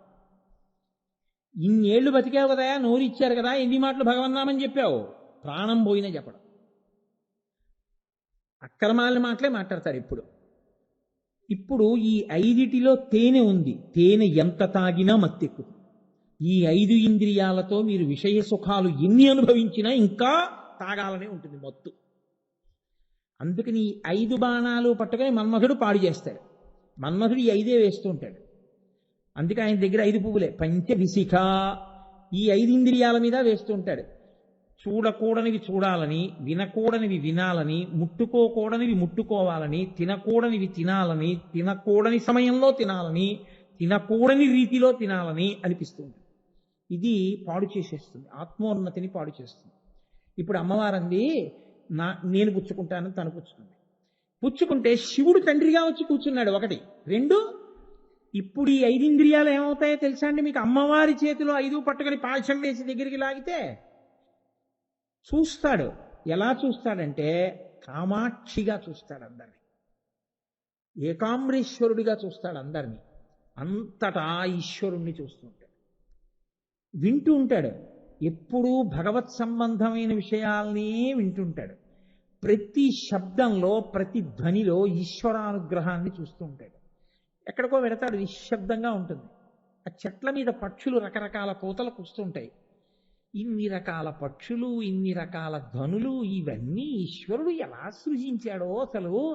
ఒక్క పంచదార పాకం దగ్గర పెట్టుకుని రకరకాల స్వీట్లు తయారు చేసినట్టు ఈ పంచభూతాలని దగ్గర పెట్టుకుని ఇన్ని ఉపాధుల్ని ఎలా సృష్టించాడు రా అని ఎప్పుడూ ఈశ్వరుణ్ణి చూస్తుంటాడు, కర్తవంక చూస్తుంటాడు. కంటి ముందున్న వివిధములకు ఎవడు తయారు చేశాడో వాణ్ణి శ్లాఘిస్తూ ఉంటాడు. ఇది అలవాటవుతుంది. అలవాటైతే చెవి, ఆ నోరు ఈశ్వరుణ్ణి స్తోత్రం చేస్తూ ఉంటుంది. ఎప్పుడు ఈశ్వర సంబంధమైనవి వినాలని ఇష్టపడతాడు. ఈశ్వర సంబంధము కాని మాటల పట్ల ఆగ్రహం చెందుతూ ఉంటాడు. ఈశ్వర సంబంధమునందు లుప్తమై అసహ్యంగా భక్తి పాడయ్యే రీతిగా ఏదైనా జరిగితే తాను అంగీకరించలేడు. అది కోపానికి కారణమవుతుంటుంది. ఎందుకంటే ఆయన అనుష్ఠానం దెబ్బతింటోంది, ఆయన ఉపాసన పోతోంది. అది కోపానికి కారణం. అలా కనబడలేదు, ఆయనకి కోపం వస్తుంది. కాబట్టి ఇప్పుడు పూర్వం ఏది పడితే తినేవాడు, ఇప్పుడు ఏది పడితే తినడు, ఎలా పడితే అలా తినడు. ఎలా తినాలని వేదం చెప్పిందో అలా తినడాన్ని అంగీకరిస్తాడు. ఏవి తినాలని చెప్పిందో అవి తినడాన్ని అంగీకరిస్తాడు. ఏది తిన్నా ఈశ్వర ప్రసాదంగా తినడానికి అంగీకరిస్తాడు. కాబట్టి తనంత తాను తినడానికి ఇష్టపడ్డాడు. పాయసం తాగాలనుంది, తను తాగడానికి ఇష్టపడ్డాడు. పాయసం చేయి పార్వతీ పరమేశ్వరులకి నివేదన చేసి స్వామి తీసుకుని మిగిలినటువంటి ఉచ్ఛిష్టాన్ని మనం రేపు తాగుదాం అంటాడు. అని ఇప్పుడు పరమేశ్వరుడు తాగి అక్కడ పెట్టి, నాన్న నువ్వు తాగు అన్న ఉచ్ఛిష్టాన్ని తాగుతున్నానని తాగుతాడు. ఇంతకుముందు పాయసం తాగాడు, ఇప్పుడు తాగాడు. ఏమిటి తేడా? ఇప్పుడంతా ఈశ్వరోచ్ఛిష్టం. ఈశ్వరుడు తిననివి తాను పెట్టడగా ఈశ్వరుడికి. కాబట్టి సాత్విక ఆహారం మాత్రమే స్వీకరిస్తాడు. ఇలా తింటే ఈశ్వరుడు ఒప్పుకోడు, అలాగా తినడం అంటాడు. కాబట్టి తను తినడం అలాగా. ఇప్పుడు జీవన శైలిలో మార్పు వస్తోంది. అప్పుడు తిన్నాడు, ఇప్పుడు తిన్నాడు, మార్పు వచ్చింది. అప్పుడు మాట్లాడాడు, ఇప్పుడు మాట్లాడాడు, మార్పు వచ్చింది. అప్పుడు విన్నాడు, ఇప్పుడు విన్నాడు, మార్పు వచ్చింది. ఇది లోపల వస్తుంది.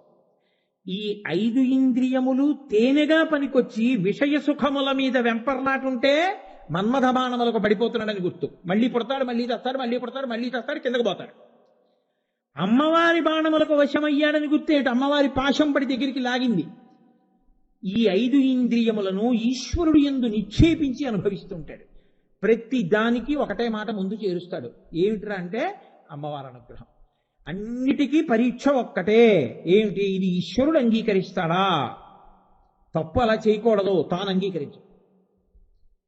అక్కడ ఇంకా ఏమీ కుదరవు. ఇంకా రాగద్వేషాలు, ప్రీతి, ఇంకో కారణాలని తీసుకొచ్చి పెట్టగలిగినటువంటి స్థితి పోతుంది. అలా ఉండకూడదు అంతే. ఆ స్థితిని పొందగలిగితే ఈశ్వరుని యందు కుదురుకుంటున్నావని గుర్తు. ఇది అమ్మవారి ఇస్తుంది. ఇస్తే క్రమక్రమంగా ఏమవుతుందో తెలుసా అండి? ఎప్పుడు శబ్ద, స్పర్శ, రస, రూప, గంధ ఈ 5 తన్మాత్రలు ఈశ్వరాభిముఖమవుతాయి. మీరు ఒకటే గుర్తుపెట్టుకోండి, నేను మళ్ళీ మళ్ళీ చెప్తున్నాను మీకు. మీరు ఈశ్వరుడు చెప్పింది చేస్తే మీరు ఈశ్వరుడి ప్రీతికి కారణమవుతారు. నేను మీతో మనవి చేశానుగా, నా దగ్గర ఉండే వాళ్ళలో నాకు అత్యంత ప్రీతిపాత్రుడు ఎవరో తెలుసా అండి? అత్యంత ప్రీతిపాత్రుడు రామకృష్ణారావు గారు ఉన్నాడు. ఆయన నా గుండెల్లో ఉంటాడు. బాహ్యంలో ఒక నిమిషం సేపు ఆయన నా పక్కన ఎప్పుడూ కనపడ్డాడు. ఎవరికైనా తెలుస్తుందా నాకు అంత ఇష్టం అతనంటే అని? నేను అతని కోసం ఈశ్వరుడికి అన్ని నమస్కారాలు చేస్తానని ఎవరికైనా తెలుసా? ఒక్కటే కారణం. నాకు ఎందుకు ఆయనంటే అంత ఇష్టం అంటే, అతను 24 గంటల్లో 23 గంటల 55 నిమిషములు నేను అలా బతకలేకపోతున్నానేమో కానీ నేను ఎలా చెప్తున్నానో అతను అలా బతుకుతాడు. అతను ఆఫీస్కి వెళ్ళి ఇంటికి వస్తే స్నానం చేసి రామాయణ పారాయణ చేసుకుంటాడు. అతను ఓ 2 రోజులు సెలవు వస్తే దీక్ష తీసుకుని భాగవతం చదువుకుంటాడు. అతను మనవరాలికి పేరు పెట్టుకోవాలంటే గురువుగారు ఆమోదం తీసుకుంటాడు.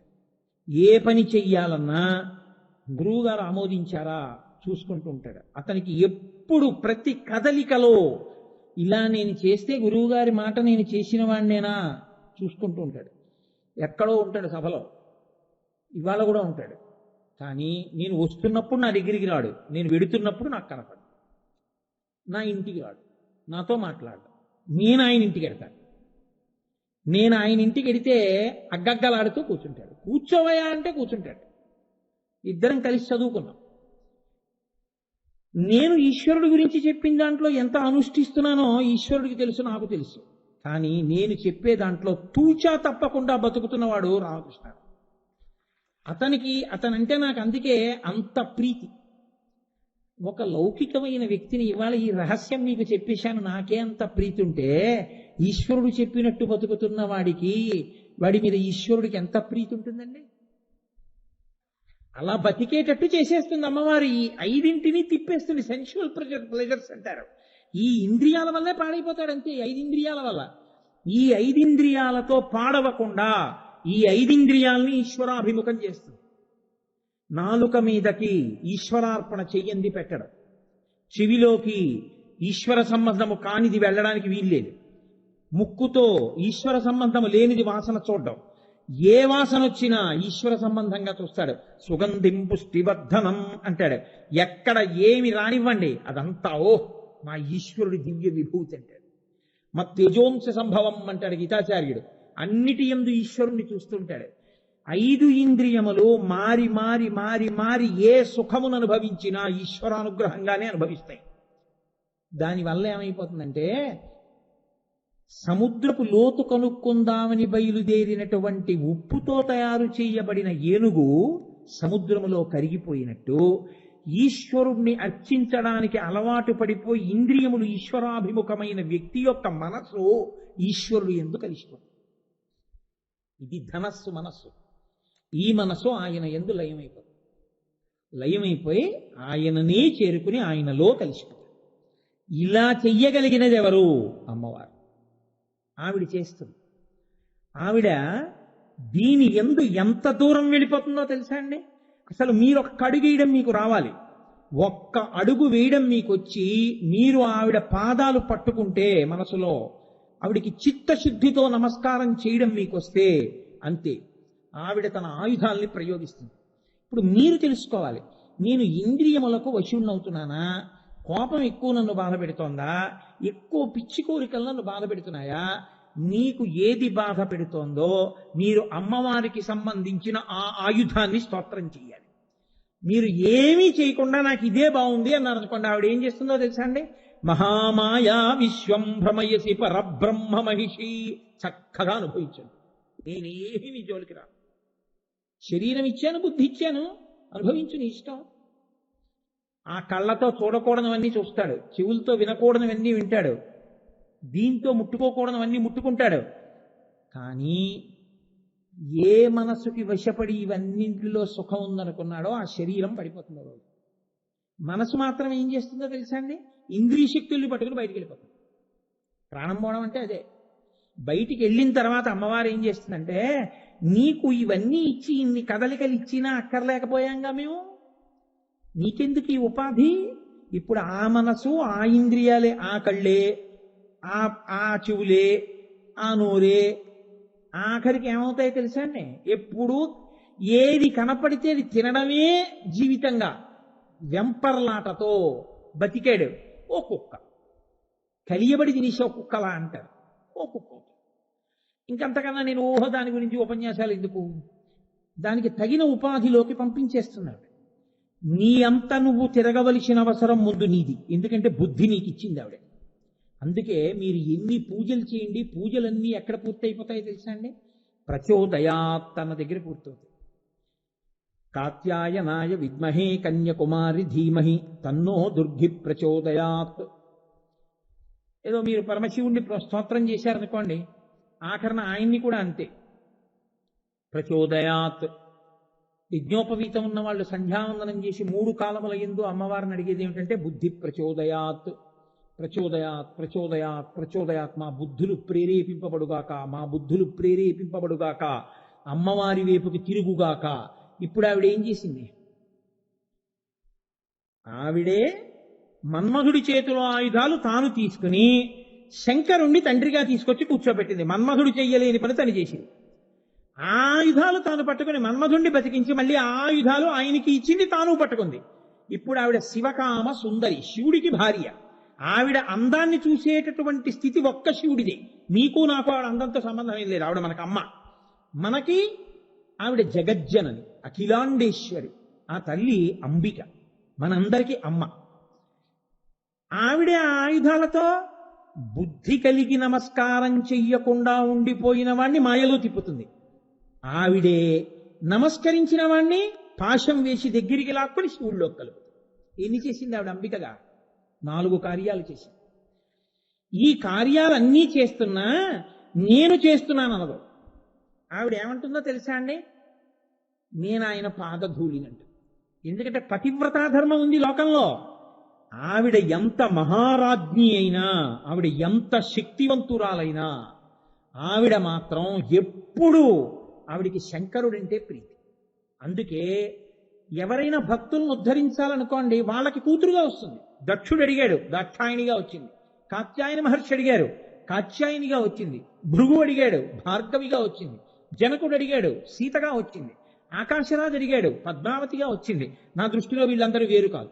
గిర్దేవతేతి గరుడధ్వజ సుందరేతి శాకాంబరీతి శశిశేఖర వల్లభేతి సృష్టి స్థితి ప్రళయకైలు సంస్థితాయై తస్మై నమస్తి భువనైక గురోస్తరుణ్యై. వాళ్ళందరూ ఒక్కటే, ఒకే తత్వం, ఒకే శక్తి స్వరూపం. కాబట్టి ఇప్పుడు అటువంటి తల్లి ఉద్ధరించడానికి కోరుకున్న వాళ్ళకి కూతురుగా కూడా వస్తుంది. కానీ ఎవరికి కూతురుగా వచ్చిన ఆవిడ భర్త మాత్రం పరమేశ్వరుడు. ఆవిడ హిమవంతుడికి కూతురై హైమవతి కానివ్వండి, శంకరుడు భర్త. దక్షుడికి కూతురై దాక్షాయణి కానివ్వండి, ఆవిడికి శంకరుడే భర్త. కాత్యాయని మహర్షికి కూతురై కాత్యాయని కానివ్వండి, ఆవిడికి ఏకాంబరేశ్వరుడే భర్త. ఆవిడికి ఎప్పుడు భర్తృస్థానం మాత్రం శంకరుడే. ఆ స్థానములు మాత్రం ఎవ్వరు అడిగేది కాదు, అది కోరేది కాదు. మిగిలిన వాళ్ళందరూ కొడుకులే. ఆవిడ ప్రీతంతా భర్తగా ఆయన మీది. ఇది ఆవిడ పాతివ్రత్యం. అందుకని అంబిక మనకి అమ్మ మాత్రమే తప్ప ఇంకొకటి అసలు ఆ ఆలోచన రావడానికి వీల్లేదు. ఇది శంకరాచార్యులు వారు ఎంత గొప్పగా చెప్పారంటే సౌందర్యలహరిలో, చెయ్యుందనుకోండి, నవరసాలని చెయ్యి చెప్పలేదు, కళ్ళు నవరసాలని చెప్తాయి. ఏదో కాళ్ళు ఉన్నాయనుకోండి, నవరసాలని చెప్పలేవు, కళ్ళు ఒక్కటే చెప్పగలవు. భర్త యందు ఆవిడికి ఎంత ప్రీతి ఉంటుందో చెప్పడానికి శంకరాచార్యుల వారు శివే శృంగారార్ధ్రా తదితరజనే కుత్సనపర సరోషా గంగాయాం గిరిశచరితే విస్మయవతి హరాహిభ్యో భీత సరసిరుహ సౌభాగ్య జననీం సఖీషస్మేరాతే మయి జనని దృష్టి సకరుణ అన్నారు. అద్భుతమైన శ్లోకం. ఆయన అన్నారు, శివే శృంగారార్ధ్ర. ఆర్ధ్ర అంటే తడిపేయడం. శంకరుడు తెల్లగా ఉంటాడు. తెల్లగా ఉన్న శంకరుట అమ్మవారు పక్కన కూర్చుంటే కనపడ్డట. ఎందుకు కనపడ్డా తెలుసా అండి?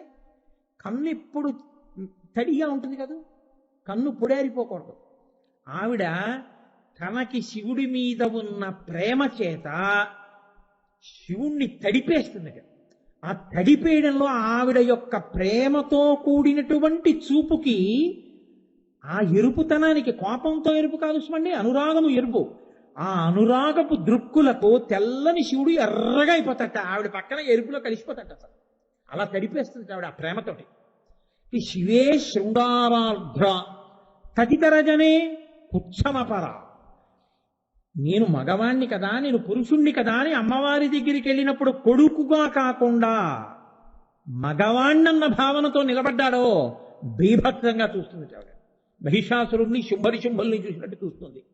అందుకే లోకంలో ఇంకెక్కడైనా మగవాణ్ణి అంటే అను, అమ్మవారి దగ్గర మాత్రం నువ్వు కొడుకు అంతే. అమ్మ అంబికానాథ అని అందుకన్నారు. కాబట్టి తదితరజనే కుత్సనపర సరోషా గంగాయాం. లోకంలో ఆడదానికి ఉండవలసిన గొప్ప లక్షణాల్లో ఒకటి ఏమిటంటే ఓర్పు. ఓర్పు తప్పిపోకూడదు. అందుకే కదా సన్నికళ్ళు తొక్కిస్తారు. ఆ పెళ్ళవగానే సన్నికళ్ళు తొక్కించడం ఎందుకండి? రోల్ దగ్గరికి తీసుకెళ్లి తొక్కిస్తారు.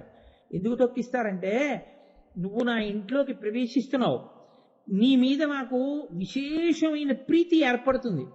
నువ్వు నేను ఎంతో ప్రేమతో నీతో మాట్లాడే సమయంలో మీ తమ్ముడు ఏంటండి అలా మాట్లాడతాడు, మీ తమ్ముడి మాటలకి నాకు విసుగొచ్చేస్తోంది అందనుకోండి, అది మెల్లిగా మహావృక్షమై వేరుకాపరానికి వెళుతుంది.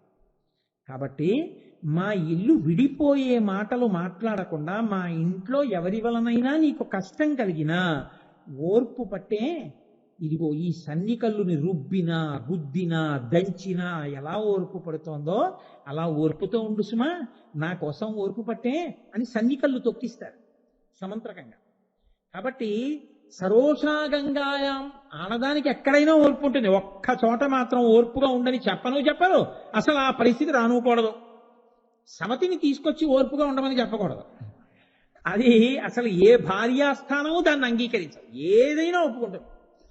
ఏమో ఈ పంచెలన్నీ ఇచ్చేస్తాను ఇచ్చేయినట్టు, ఏమో నువ్వు కూడా ప్రావిడెంట్ ఫండ్ లోన్ ఎట్టేయి, ఏదో చేసేద్దాం చేసేయినట్టు. నీ స్థానంలో ఇంకోరిని కూడా తీసుకొస్తానన్న మాట నోటి వెంట రానుకూడదు, వస్తే అంగీకరిస్తుందని మీరు ఊహించనుకూడదు. కాబట్టి ఇప్పుడు శంకరుణ్ణి స్తోత్రం చేస్తుంటేట నన్ను భరించాడు కదా ఆ భర్త అని పార్వతీదేవి పక్కన కూర్చుంటే పైనుంచి గంగమ్మ కూడా ఇలా చూసిందిట. వెంటనే ఆవిడికి పాణిగ్రహణం చేశాడు, తాళి కట్టాడు. నాకు భర్త తప్ప నీకు భర్త, ఏ నువ్వు కూడా చూస్తున్నావు అని సరోషాగంగాయాం ఎర్రటి కళ్ళతో చూసిందిట, రోషంతో రౌద్రరసంతో చూసిందిట అమ్మవారు.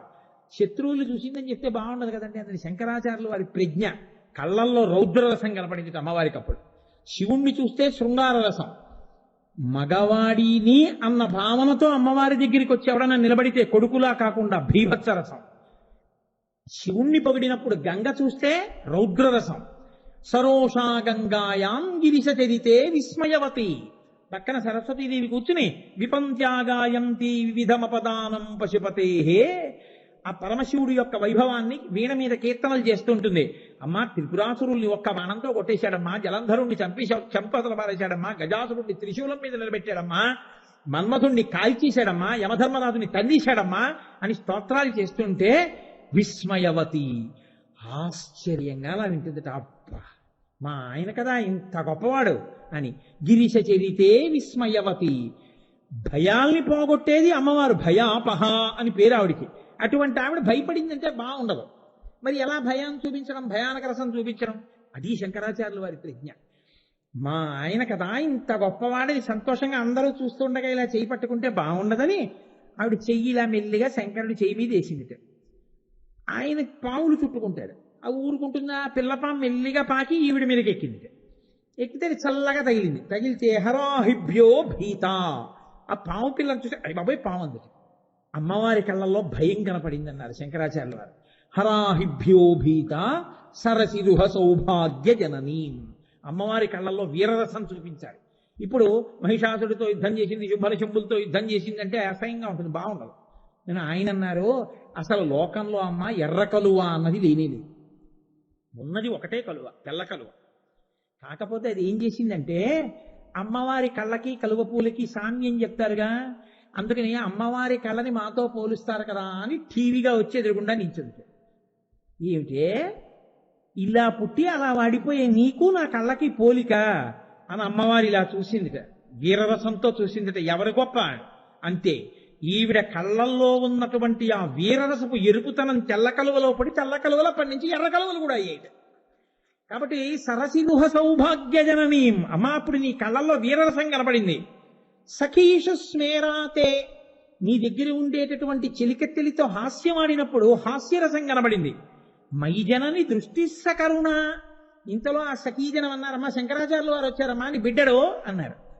ఓ శంకరాచార్యుల వారు వచ్చారా అని కూర్చుని రా రా రా రా శంకరారా అని కూర్చోబెట్టుకుని ఆ ఏమిటి శంకర విశేషాలు అందుట అమ్మవారు. అప్పుడు ఇలా చూసినప్పుడు కారుణ్యం కనపడింది. నేనంటే శంకరులు అన్నాను కానీ శంకరులు ఏమన్నారో తెలుసా అండి, మయిజనని అన్నారు. మయిజనని అంటే నేను జరిగితే నాకు జనని. అప్పుడు నేనేమనుకోవచ్చో తెలుసా, అమ్మా కోటేశ్వరరావు వచ్చాడమ్మా, ఓ కోటేశ్వరరావు వచ్చాడా, రమ్మను రమ్మను రమ్మను అని అమ్మవారు కూర్చుని రమ్మను అంటే నేను ఎలాగైనా కూర్చోవాలి. ఏమిట్రా కోటేశ్వరరావు ఏడు విశేషాలు, ఏమిటి శివాష్టోత్తరం చెప్తున్నాడు మా ఆయన మీద, చాలా సంతోషం అని అమ్మవారి ఇలా చూసేటప్పటికి కరుణ ఎంతో కారుణ్యంతో నన్ను చూసింది నా తల్లి. మరి 8 రసాలు చెప్పారు, 9వ రసం ఇది శాంతరసం. శంకరాచార్యులు వారు అన్నారు అమ్మవారంటే శక్తి కదలిక, శివుడంటే కదలిక లేకుండా ఉంటాడు శాంతం. అమ్మవారు శాంతమైపోతే శివుడు అమ్మవారు కలిసిపోయి ఒకటైపోతే అసలు నీకు ఇంకా అమ్మవారు కనపడదు. అందుకని చెప్పలేదు కానీ అసలు శాంతం లేకపోతే మిగిలిన రసాలు ఎక్కడి నుంచి వస్తాయి? అమ్మ అంటేనే శాంతం, మళ్ళీ చెప్పాలేంటి?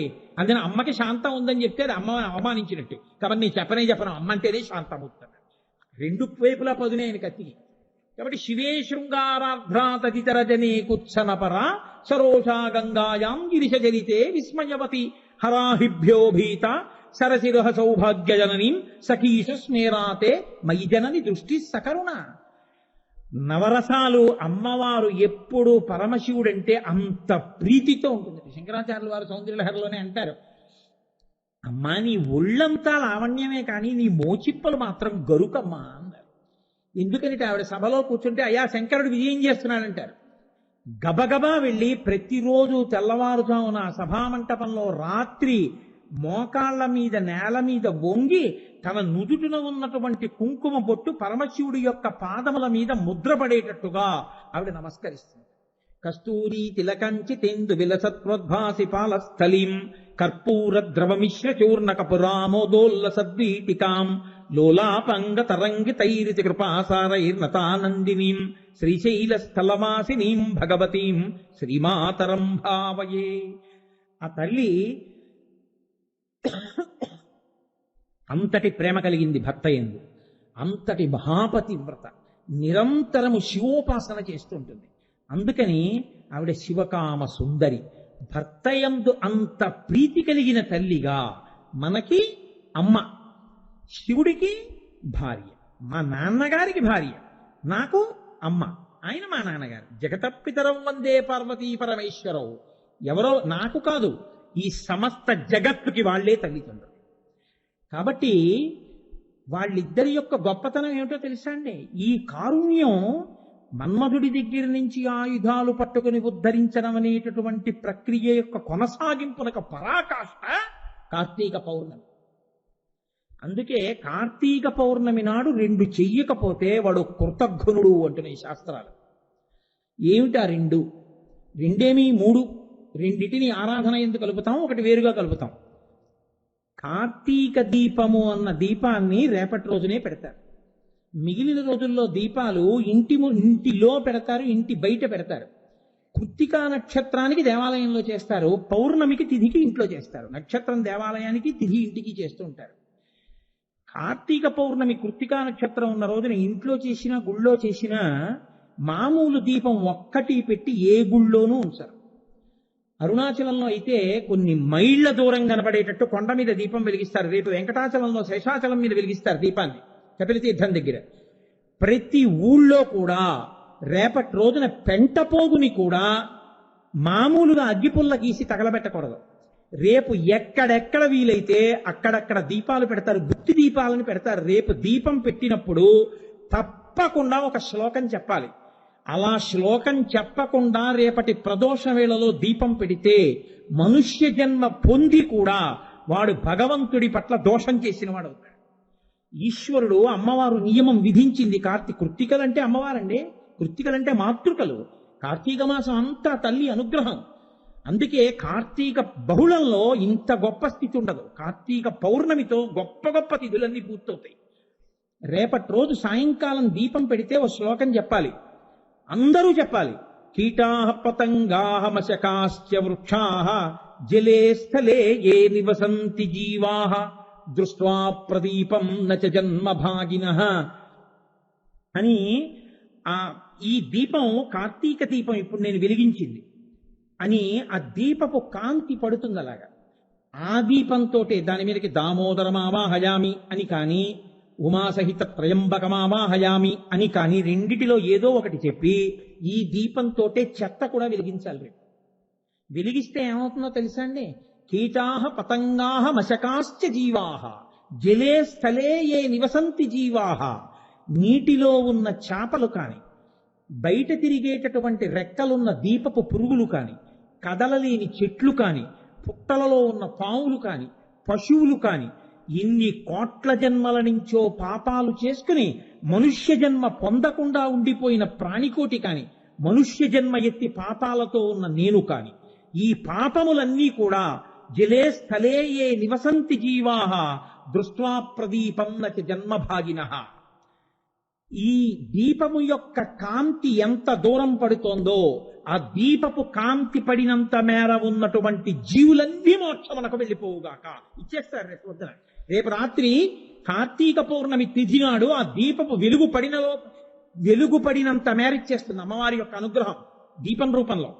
కాబట్టి కార్తీక దీపం అన్న పేరు అందుకు వచ్చింది. కాబట్టి భవంతి త్వాం శ్వపచాహి విప్రాహ, ఆఖరికి శ్వపచులు కూడా విప్రులగుదురుగాక అని రేపటి రోజు ఈ 4 పాదాలతో ఉన్న శ్లోకం చెప్పి దీపం పెట్టాలి. ఆ శ్లోకం చెప్పకుండా దీపం పెట్టకూడదు. అందుకే ఈ దీపం పెట్టించి అందరితో ఆ శ్లోకం చెప్పిస్తారు ఒకసారి. రేపటి రోజున మేము అయ్యప్ప స్వామి దేవాలయ ప్రాంగణంలో ఈ దీపాన్ని వెలిగిస్తాం. రేపు అక్కడ ఉపన్యాసం అయిపోయాక కర్పూర దీపాన్ని, పెద్ద దీపాన్ని వెలిగించి లైట్లన్నీ ఆర్పేసి ఈ శ్లోకం చెప్పి ఆ జ్యోతి వంక చూసి నమస్కారం చేస్తాం అందరం. కాబట్టి కీటాహ పతంగాహ మశకాశ్చ వృక్షాః జలే స్థలే ఏ నివసంతి జీవాః దృష్ట్వా ప్రదీపం నచ జన్మభాగినః భవంతి త్వం శపచాహి విప్రాః. అమ్మవారు అంత అనుగ్రహిస్తుంది. ఆవిడ అనుగ్రహం అయ్యో తప్పులు చేసుకున్నాడు పడిపోయాడు. మనుష్య జన్మ పొందిన నువ్వు ఒక్కడివే చేసుకోవడం కాదు, కార్తీక పౌర్ణమి నాటి అసుర సంధ్య వేళలో నీవు జీవకోటినంతటినీ తరింప చెయ్యగలవు. నీకు నేను ఈ శక్తినిచ్చాను. నువ్వు ఈ శ్లోకం చెప్పకుండా దీపం పెట్టకూడదు, దీపం పెట్టి ఆరాధన చేయకూడదు. కాబట్టి రేపు ఈ శ్లోకం చెప్పి దీపం పెట్టాలి. 2, రేపటి రోజున జ్వాలాతోరణం చేస్తారు. ఎందుకని అంటే ఈ శరీరాన్ని విడిచిపెట్టిన తర్వాత చేసుకున్న పాపాలకి ఎదురుగుండా వచ్చి భైరవులు దర్శనమిస్తారు. అసలు ఆ భైరవుడి యొక్క ధ్వని గురించి మీరు వింటే ఆశ్చర్యపోతారు, హడిలిపోతారు. ఆయన ధ్వని అలా ఉంటుంది. భైరవుడని పేరు ఎందుకో తెలుసా అండి? భౌ అంటే పర్వాలేదు, భై అంటే మీద పడిపోయింది కుక్కని గుర్తు. ఇది విడిచిపెట్టగానే జీవుడి మీదకి లంఘిస్తాట ఆయన. ఇందులో నీకు ఈశ్వరుడు శరీరం ఇస్తే, అమ్మవారు శక్తి ఇస్తే, ఎన్ని తప్పులు చేశావురా, ఎన్ని పాపాలు చేశావురా, చూడు నీ పని పడతానని దూకుతాట. అందుకే భైరవ దండన అని మానసరోవర్లో అక్కడ వేస్తారు. మానసాదేవి గుడి దగ్గర ఓ దెబ్బ కొడతారు వీపు మీద. ఆ భైరవుడు మీద దూకితే, అందుకే ఆయనకి ఇంకో పేరు లేదు. రవ అంటే శబ్దం, భై అంటే మీద పడిపోవడం. భై అని మీద పడిపోతాడు కాబట్టి భైరవ ఆయన పేరు. అలా పడిపోకుండా ఆయన వచ్చి మీద పడిపోయి పరిగెడుతుంటే తోలుతారు లోపలికి, తోరణంలోకి. ఏ తోరణంలోకి?